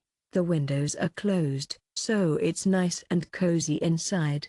I looked everywhere, but there's no sign of forced entry." Even so, Irina insisted that she really had seen the figure. "She thinks it's an unimaginable force." Had the girl's mother perhaps used curse words? Or maybe it's the father, or someone from your past? Alexei's mind was all mixed up, and he was struggling to understand what was going on. He wasn't one to believe in the supernatural, but there was no logical explanation for what had happened. Irina really wanted to have the priest come over to light up the apartment, and she really wanted him to come. Alexei gave up, and that was okay. "Hey, it's okay. Let's just bring this chapter to a close." Anya was ever so pale and kept repeating, "He'll be back. He gently asks me to step aside." They asked a priest to come to their home, and together, they performed the beautiful rite of consecration.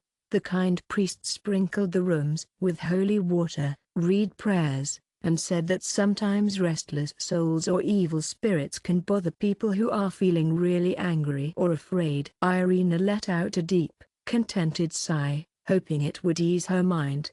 Alexei was a little unsure, but he saw that things had already reached a really bad point. He thought, "I should really try to do something."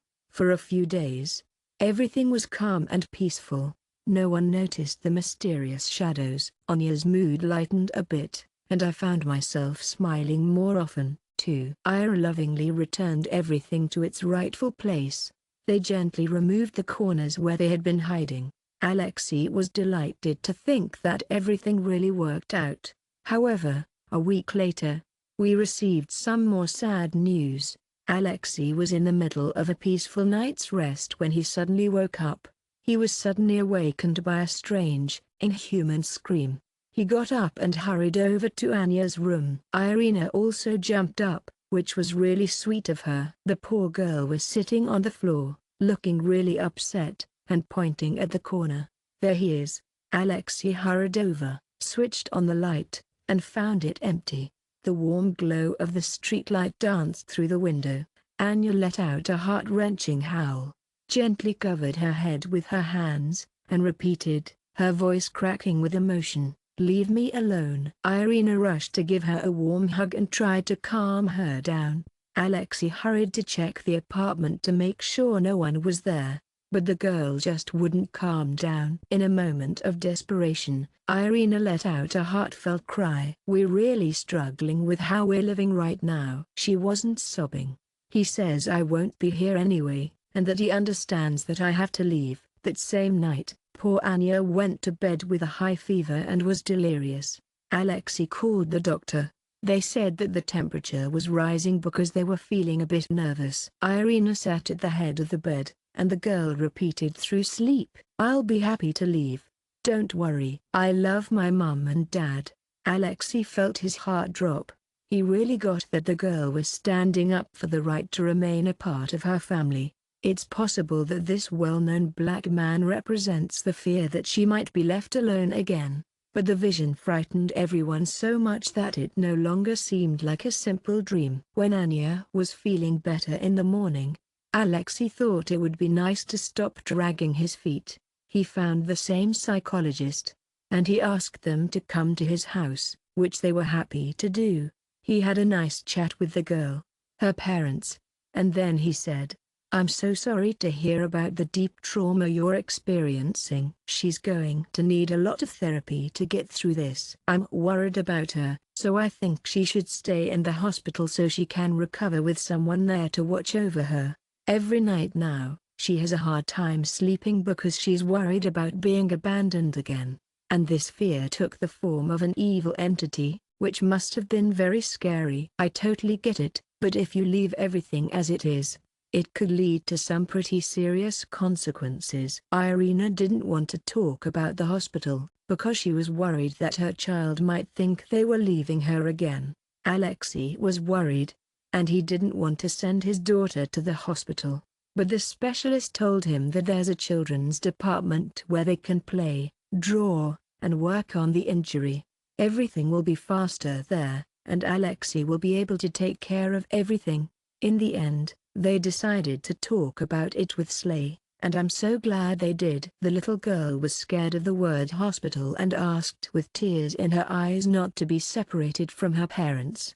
The psychologist was really understanding. She said she'd be happy to try a day hospital. That way, she could work with the specialists for a few hours in the morning and then head home in the evening.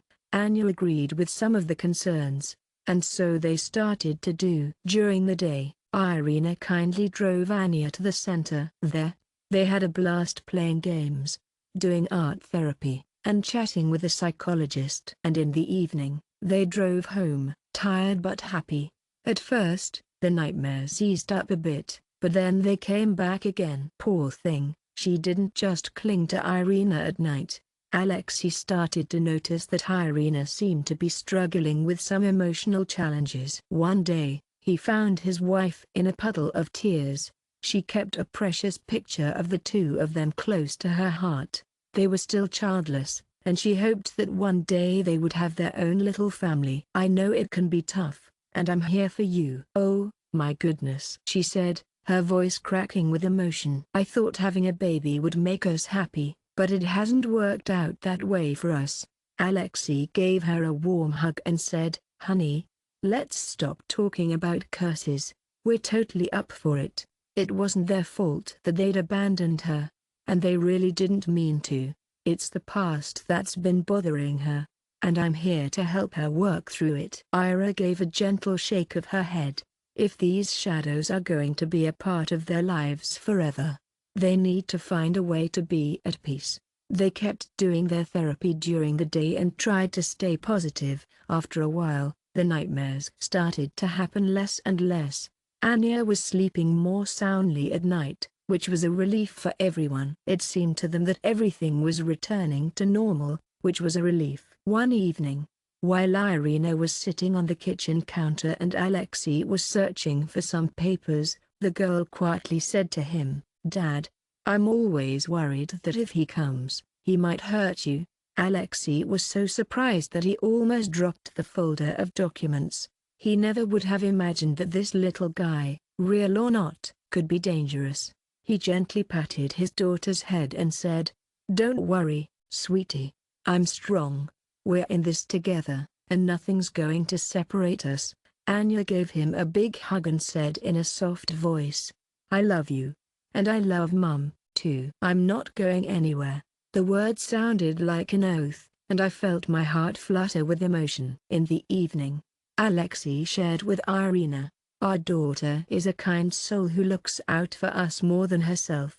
It's as if this ghost is trying to gently convince us to go with it, saying that if we resist, it'll take her away." Irina shuddered. "I think we should go see the priest again. Or maybe we should go see the psychics.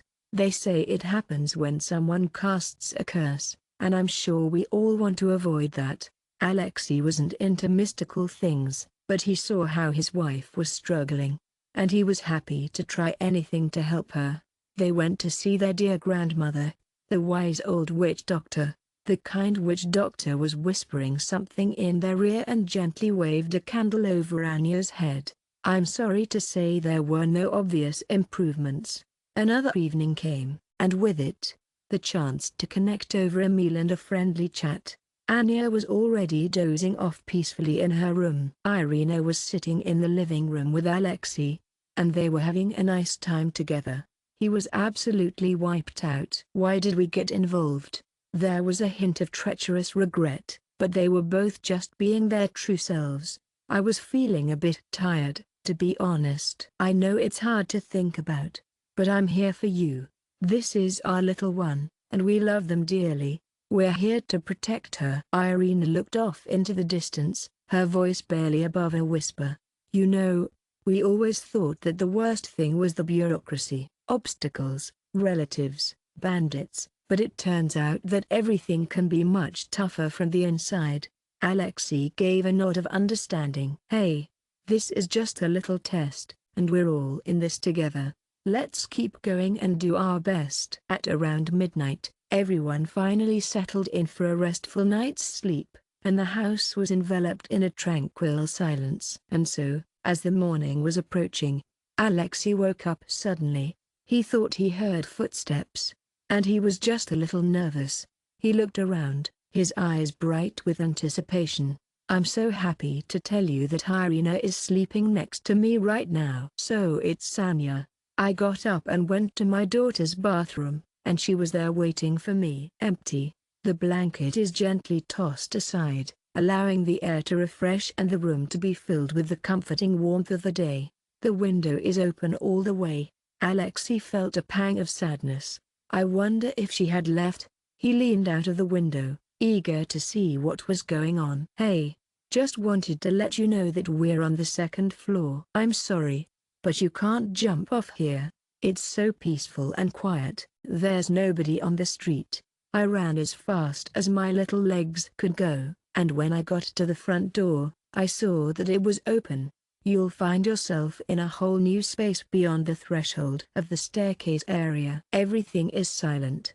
Alexei hurried out to the yard and let everyone know. Anya. And then there's silence. Anya, he called out cheerfully. It echoed in the entryway, making it seem as if the melody was being played just for them. I really wished someone would have come down. I hurried out into the yard, looking around. There was no one there. He returns to the entrance, where he finds Irina. She's in one jacket, pale, and looks like she needs a hug. He asks her, what happened? Alexei spoke to me in a very quiet voice. Anya was missing, and her family was worried. They were excited and energetic as they rushed around the yard and the entrance, cheerfully knocking on the neighboring doors. No one saw the baby. And then, just as things were starting to get interesting, Irina stopped. He took her. Alexei was in a bit of a pickle because he didn't know where to run. Annie, I know how much you love to go out at 3 a.m., but it's just not possible for you to leave the door open. I'm worried that she may have been kidnapped. Do you know who the old enemy is? As they made their way up, they happened to notice the attic door was ajar, though it was usually locked. Alexei grabbed the railing for support. She couldn't be there, but I went anyway, and sure enough, at the very back of the room, they spotted a tiny little figure huddled behind the chimney. She sat with her knees pressed to her chest, as white as a sheet. Her eyes were wide with surprise, and she looked a little like she was in a dream. Irina hurried over to her daughter, scooped her up in her arms, and gave her a big hug. Alexei, with a bit of nervousness in his voice, said, I'm a little nervous, but I'm doing okay. I looked down at my hands, feeling my pulse. The girl was alive. Her eyes looked right through them, but that just shows how much she was suffering. 2 minutes later, Anya blinked a few times, her eyes still heavy with sleep, and said in a hushed, sleepy voice, No, I'm not going with you. Then I saw my parents, and I couldn't hold back the tears. They took her home, where they made her feel right at ease. They gave her a warm cup of tea and wrapped her in a cozy blanket.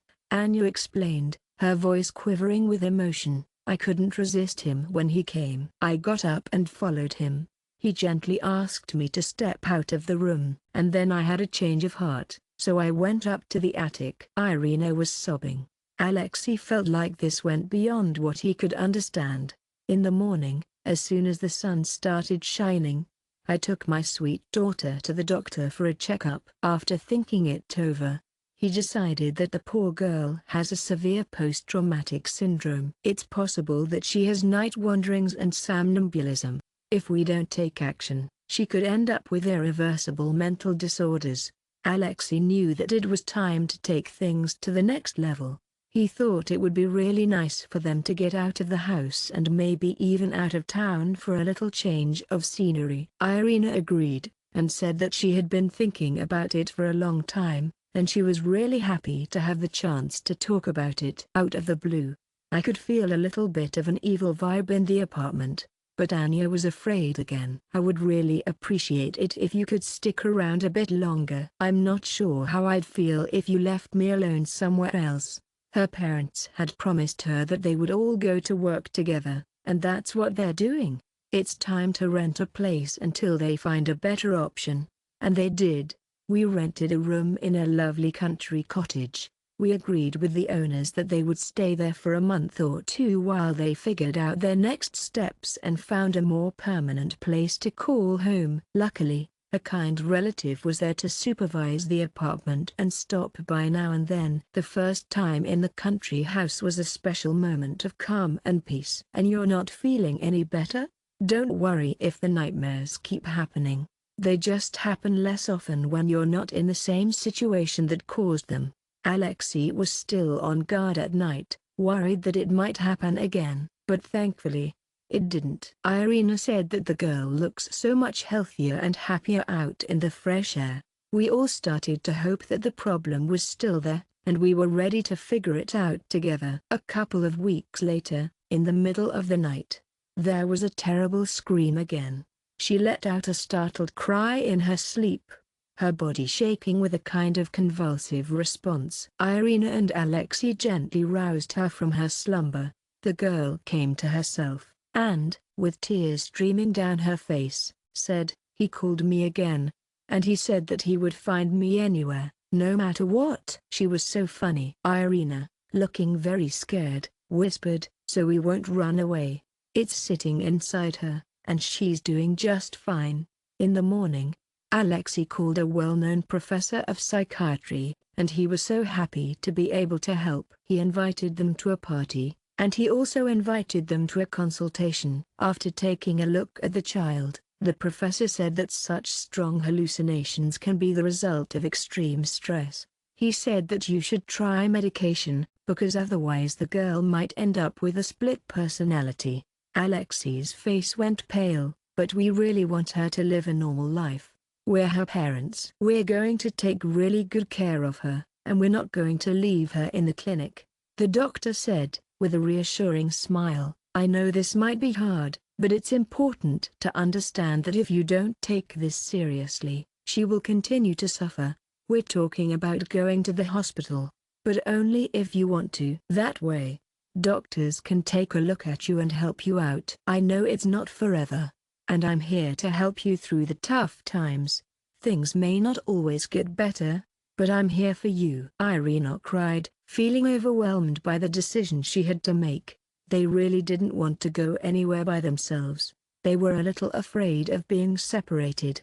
However, the poor girl's condition worsened, and one evening, Anya started saying a few words here and there.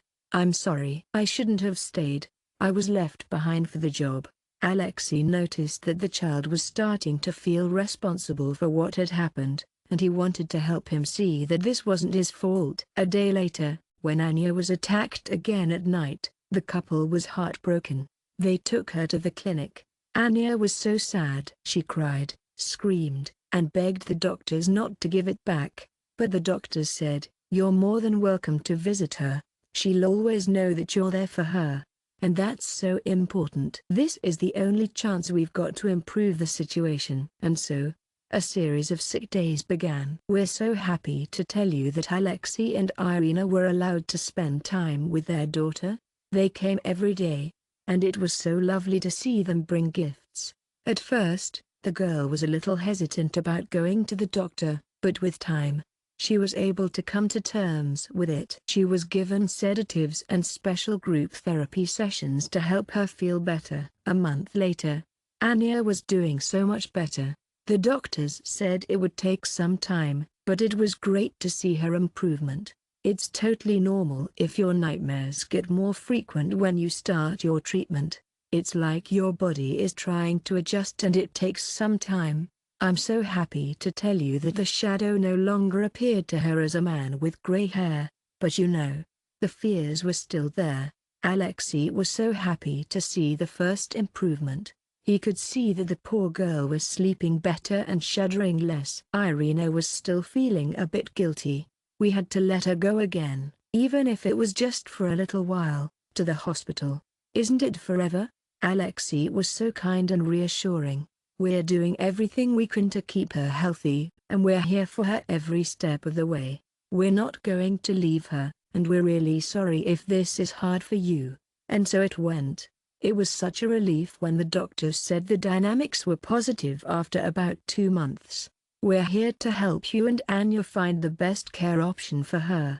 If she's comfortable with it, we can transfer her to outpatient treatment and connect her with a psychologist and psychiatrist. When the girl returned to them, Alexei and Irina were so happy to have her back. They moved to a different location and started settling in as a family again. I'm so happy to tell you that the nightmares almost stopped this time. Anya started to say that she was feeling better, which was wonderful. She did mention that sometimes she still woke up in the middle of the night, but it wasn't as often as before. And thankfully, she no longer wondered or saw obvious visions. Alexei and Irina were so relieved when the fight against the black man finally came to an end. Every day, they lovingly gave the child their prescribed medications and went to consultations, hoping for the best. It was wonderful to see Anya gradually return to normal life, step by step. It's been half a year now. The girl went to the 3rd grade. It was time for her to move on, given her age. But because of her absences, she was temporarily assigned to an earlier level. Ira did her best to make up for the knowledge she had missed. Alexei was busy registering permanent housing, which is a really important job. It took some time, but things really started looking up. The family found a new sense of happiness. Oh, honey, I know it wasn't easy. I remembered the scary nights when something came to take Anya away. But you know what? Days, months, and a year went by. It's truly a relief when things finally settle down, isn't it? Anya has always been a bright, curious child, and it's heartwarming to see her blossoming into a well-adjusted kid who loves to laugh, read, and chat with her classmates. Sometimes, she remembered, she had nightmares and asked, "Dad, was this all about the truth? Or was it just me?" Alexei was at a loss for words when he looked at his daughter. Ultimately, he would gently take her by the shoulders and say, "It's all left behind, but that's okay. This is your home, and nothing can ever take you away from it." Irina added with a warm smile, "We're all together, and that's what matters most." So they spent almost the 2nd year of their lives together, and it was just lovely.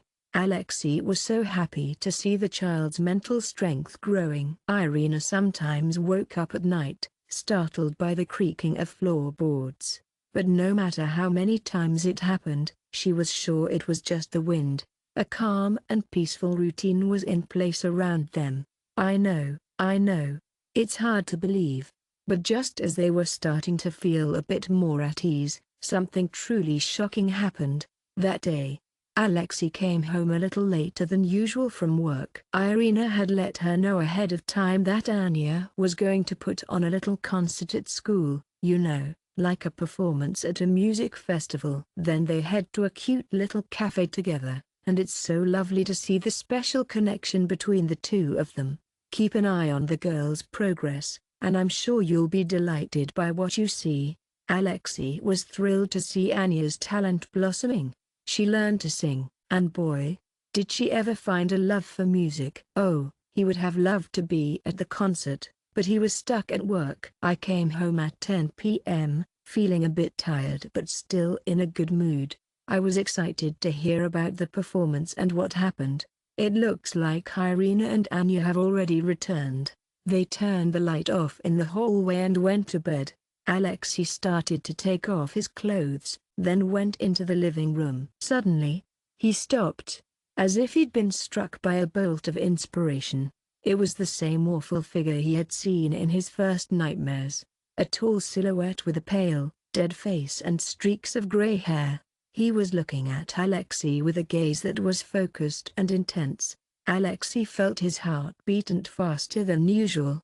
My throat felt so dry. "Who are you?" he asked. His voice tinged with concern.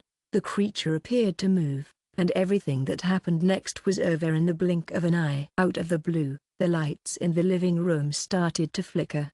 The silhouette reached out to Alexei, and he felt a sense of connection with it. Alexei wanted to back away a little, or maybe let out a shout, but he didn't have the chance. And then, like a whisper from another world, a voice spoke, "Give her back, and I'll give you my word that I won't do anything to her." At that moment, Anya appeared in the doorway, and I felt so happy. When she saw this picture, she let out a joyous cry. "No!" Irina hurried over and, sure enough, saw the same one. The little creature scurried over to the door, as if it was a shadow dancing across the floor. It gently touched the door, as if it was a friendly visitor, and then it was gone. Alexei noticed that the front door was slightly ajar. I'm sure he would be happy to go in and close it himself. Irina let out a startled breath, reached for Anya, and held her close. Alexei ventured into the entryway, following the creature. But that hour I realized that there was no one there. It's so peaceful and quiet. The stairs are empty, and the neighbors' doors are closed. At 10 p.m., when it's usually quiet, I felt like my heart was bursting out of my chest. "It's okay, Anya. This wasn't just your vision. I'm so excited to tell you that the creature actually appears here." He went back to the apartment. My dear wife thoughtfully kept Anya there. They were both as pale as a sheet. Alexei had never experienced anything like it before. It was a completely new sensation for him. "I'm so curious, if it's real. How does it get through the doors? And what is it anyway?" Irina said to me, in a playful tone. "We're going to go crazy." Anya was barely crying. "This is it, my friend." They hadn't had a night like this in a long time. The poor girl couldn't sleep a wink all night. And Irina, too. Alexei was like a whirlwind, running around the rooms with excitement. He was starting to feel like something was following them. But why? He thought to himself. "I can't believe this is happening. It seems like something out of a horror movie, not real life." But hey, here they are. In the morning, Alexei went to the police station to tell them about the intrusion. I'm just wondering what he would say. "Oh no. A ghost is coming at us. Don't worry, the police will just gently twirl a finger at your temple." When he came back, he said to Irina with a smile, "I've never been one to believe in the supernatural, but I'm going to have to find a way to do that. This is clearly something otherworldly." Irina bit her lip, feeling a bit overwhelmed. "I'm wondering if it could be one of the previous owners of our company apartments." Alexei kindly reminded me that they are in the wrong apartment. They've already changed their housing. But this creature still appears. "Don't worry. It's not the apartment. There's definitely something else going on." Then, thankfully, Irina and a friend found a specialist in the paranormal. His name was Boris, a kind man in his 40s. He said he felt vibrations from another world and could drive out demons. Alexei wasn't so sure about it, but he went along with it because there really was no other way. Boris came over, took a look around the house, and said that he felt like there was a little dark entity attached to Anya, and it was using her fear as food. They say that this isn't the spirit of a deceased person, but something older and more evil, created by the negative energy of a child who was left behind. It was tough for Alexei and Irina to hear those words. "I'm just wondering if you're saying that Anya made it all by herself?" Alexei said very little. Boris explained that with severe mental injuries, it's possible for energy entities to appear. These entities can live until the person heals the injury. It's okay if they don't become visible financially right away. It's a rare case, but it's totally normal for the girl. Alexei wasn't sure what to make of it, but it did line up with the fact that Anya started having nightmares not long after she found her family. "And the more I feared losing the house, the more powerful it became." Boris suggested a cleansing ritual that would be really helpful for Anya. He explained that it would be a way for her to say goodbye to her fear in a symbolic way. He also said that the adults in her life should support her with love. Alexei was touched. It all sounded like magic to him. "If you've tried everything else and nothing has worked, don't worry. There's always a chance that this will work." Irina begged, "We'll do whatever it takes to save our daughter." They were prepared. Boris was so excited for the full moon that he ordered candles to be set up.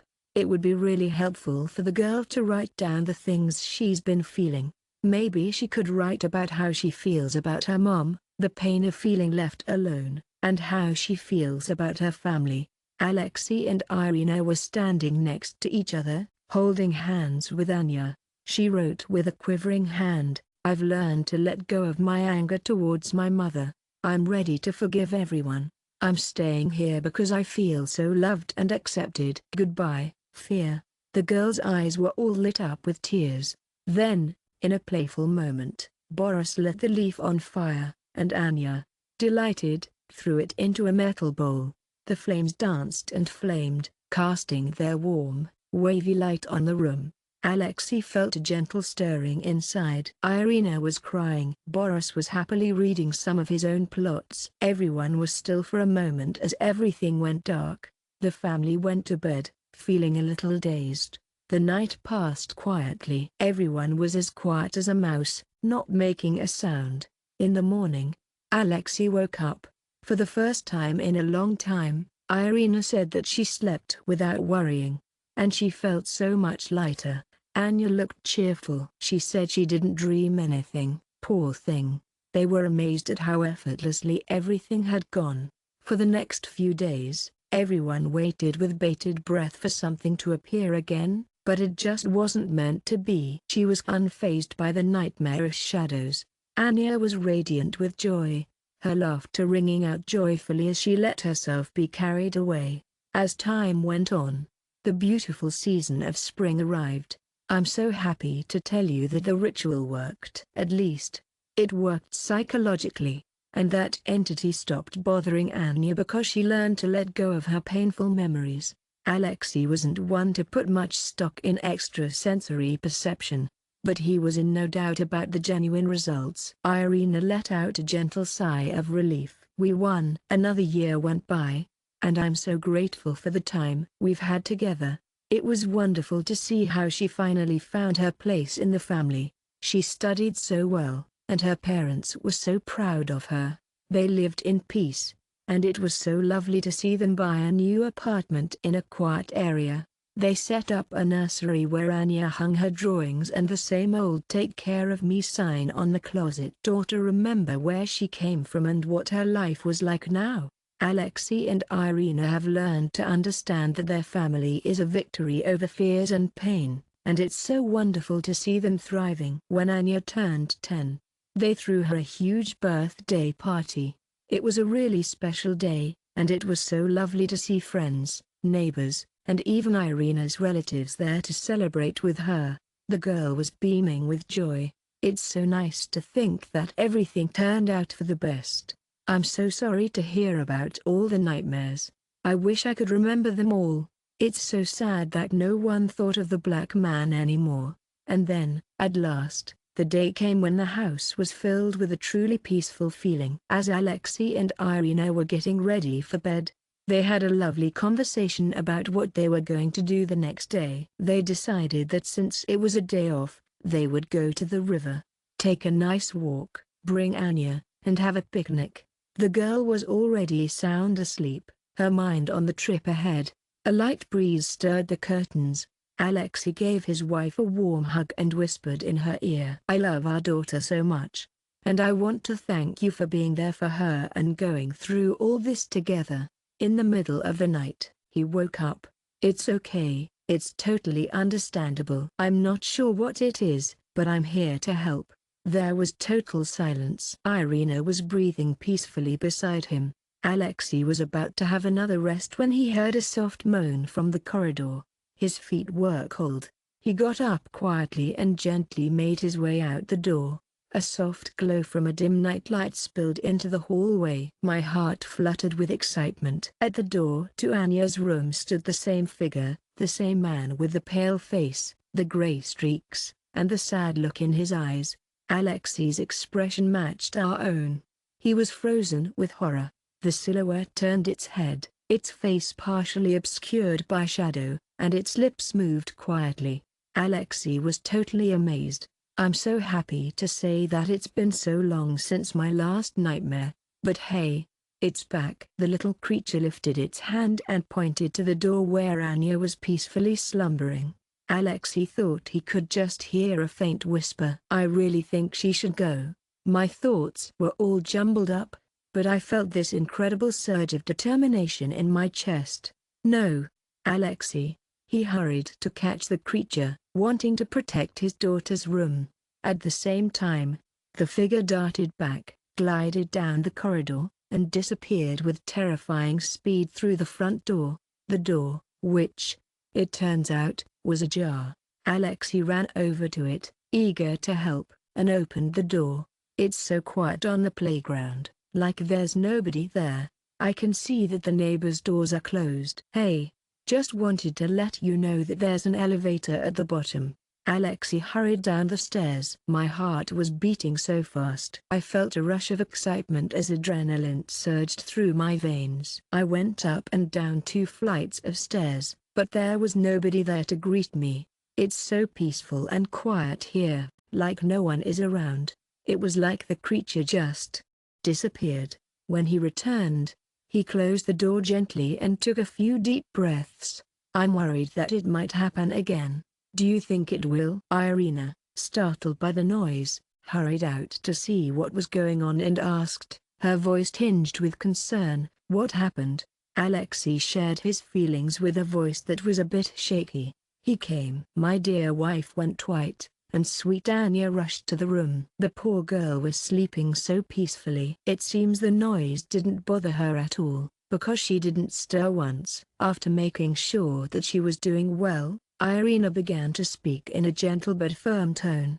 "What should we do?" Alexei looked at his wife, and he could see the pain and worry written all over her face. "I really wish this nightmare would end. I'm so proud of you. You won. And you healed the girl. I'm curious, my friend. Why did this creature come back?" Alexei and Irina were so sweet. They try their best to stay calm all day long so as not to frighten Anya. It's totally understandable. The panic was growing inside them again. They reached out to Boris yet again, hoping he could lend his psychic expertise. He came over, looking a little sad, and said, "It looks like the entity is still in the process of being released. It's possible that the girl is still dealing with some lingering fears." Alexei wanted to gently express his concern that Anya had been content for quite some time. "She doesn't remember being abandoned. And that's okay." Boris said that the shadow can feed on the possibility of loss, but that possibility never goes away completely. "You see, sweetheart, the child knows that you saved her. But deep down she's still afraid that one day everything will disappear. I'm so sorry to say that we had another week of fear. It appeared either in the corridor or outside the windows, and it was really scary. They didn't see her." All this happened while the girl was sleeping, and it's really sad. Alexei and Irina were really struggling. "And now, finally, my dearest friends, the moment we've all been waiting for has arrived." Alexei was awoken in the middle of the night by the soft sound of footsteps. When he looked over, he saw the creature by his daughter's bed. It seemed to be leaning over her. as if it wanted to give her a hug or share a secret in its own special way. Anya slept without moving. Alexei hurried over to the clot, scooped it up, and held it close to his chest. He could feel the cold seeping into his body. For a moment, he thought his hand was passing through nothing, but he held on tight. He looked up at what he thought was a ghost, and then he saw. It was Alexei's face, just like always, except looking a bit older. He had gray hair and his eyes had lost some of their shine. The face looked back at him, like a mirror, but a little strange. It was like he was seeing his own features in a new way. He tried to catch his breath, but his tongue wouldn't cooperate. At that moment, the creature spoke to him in a voice that was just like his own. "I'm sorry, but I really don't think you'll ever be a real father to her." Then it went away, slipping out of his hands. Alexei came to a halt, his knees hitting the ground. My heart was beating so strongly that it felt like it was about to pop. When he saw what had happened, he understood all the fears. It was clear to him that Vanya was not only alive, but also in him. He's worried that he might not be able to take the girl's place as her parent. She was worried that she might be taken away from him again. He might be worried that he's not good enough. Irina hurried over and saw Alexei on the floor. Her eyes looked a bit glazed over. He whispered, "It's me." His wife just didn't get it. "Poor thing," Alexei said, his voice quivering with emotion. "This is my reflection. I'm the one who's been bothering you, and I'm really sorry. I'm starting to feel like maybe I'm not cut out to be her father." "I totally get it. That's why it's returning." Irina listened, her eyes growing wide with surprise. Morning came. Alexei locked the door and took a moment to gather himself. He didn't want to cause any distress, so he made sure to let no one in. Then, he went out and looked into his wife's eyes. He spoke gently, saying, "I really felt like I couldn't say it, you know? It took a long time before I finally felt ready to say it out loud." "When we took Anya, I was overjoyed, but deep down, I was also a little scared. I worried that I didn't give birth to her, that I wasn't fully present for her. I'm sure you can relate to this confidence eating away at you and feeding our shared shadow." Irina burst into tears. "My goodness, God, why didn't you let me know? We would be together, and that would make everything better." Alexei smiled, but it was a sad smile. "I'm sorry, but I didn't understand it myself. I thought it was just an alarm." And, sadly, it grew into something terrible. They sat in silence together while Anya talked at school. Irina was so sweet. She convinced her husband that he was a real father, and that biology wasn't everything. The girl loves him. Alexei finally understood just how deep this wound was. "We've been fighting a ghost all these years, and it turns out it's my own personal horror story." She didn't pick up on my insecurities, and her fears were all about monsters. Irina agreed. "If that's the case, maybe it would be best to take care of it yourself. You can choose a psychologist that you really like, or you can just believe that you are the best dad for her." Alexei didn't say a word. She was flooded with memories of her nightmares and night visions. It's important to understand that this is the not-so-sunny side of their family love. It's a bit like a dark cloud hanging over their relationship, and it's been made darker by some doubts. That evening, when Anna returned, Alexei gave her a big hug and, for the first time, told her how much he loved her. "My dear daughter, nothing in this world, not even the distance between us, will ever come between us," he said with a warm smile. The girl's eyes got really big. "I totally understand." Alexei bit his lip and shivered. "No, you don't know. And that's okay. I didn't know. I'm so sorry, but that's all for now." "We are one family." Anya started crying, and she hugged him even tighter. Irina looked at the scene, and tears welled up in her eyes as she wiped them away. Alexei was awoken in the night by a strange sound. This time, he wasn't afraid. He stood up and said firmly to the void, "If you're here, go away. I'm so happy to tell you that I'm not afraid of you anymore. I know that I'm her dad, and she'll always be with me." The dimness of the corridor trembled gently. Alexei could just barely make out the shadow of that grey-haired face, and he felt a bit of sadness when he did. He approached and repeated, "Please, go away. I love my daughter with all my heart. We are stronger." The shadow quietly drifted in the air. After that, the entity didn't make another appearance. As time went on, we were starting to feel a bit more hopeful. I'm so happy for Alexei and Irina. They finally lived together, and I'm so glad for them. Alexei felt like he had finally managed to overcome a big hurdle, his insecurities. It was a wonderful time for Anya and her parents. They were truly happy. It was so nice to see that the story had finally reached the point where all the fears were gone. And then, on another lovely evening, Alexei, feeling absolutely peaceful, tucked the girl in, gave her a kiss on the forehead, and went back to his room to snuggle on the bed. He had good dreams, no nightmares. In the morning, he woke up and went out into the hallway. There, he saw something that made his heart stop. Right next to the front door, you could find the same old sign that Anya had kept in the nursery. But now, there was a new black sign on it, which was a little disappointing. Along with the loving sentiment "Take care of me," there was also a playful "I'll be back" written. And next to it was a tiny, glittering key ring in the shape of a child's hand. Alexei had never seen one like it before.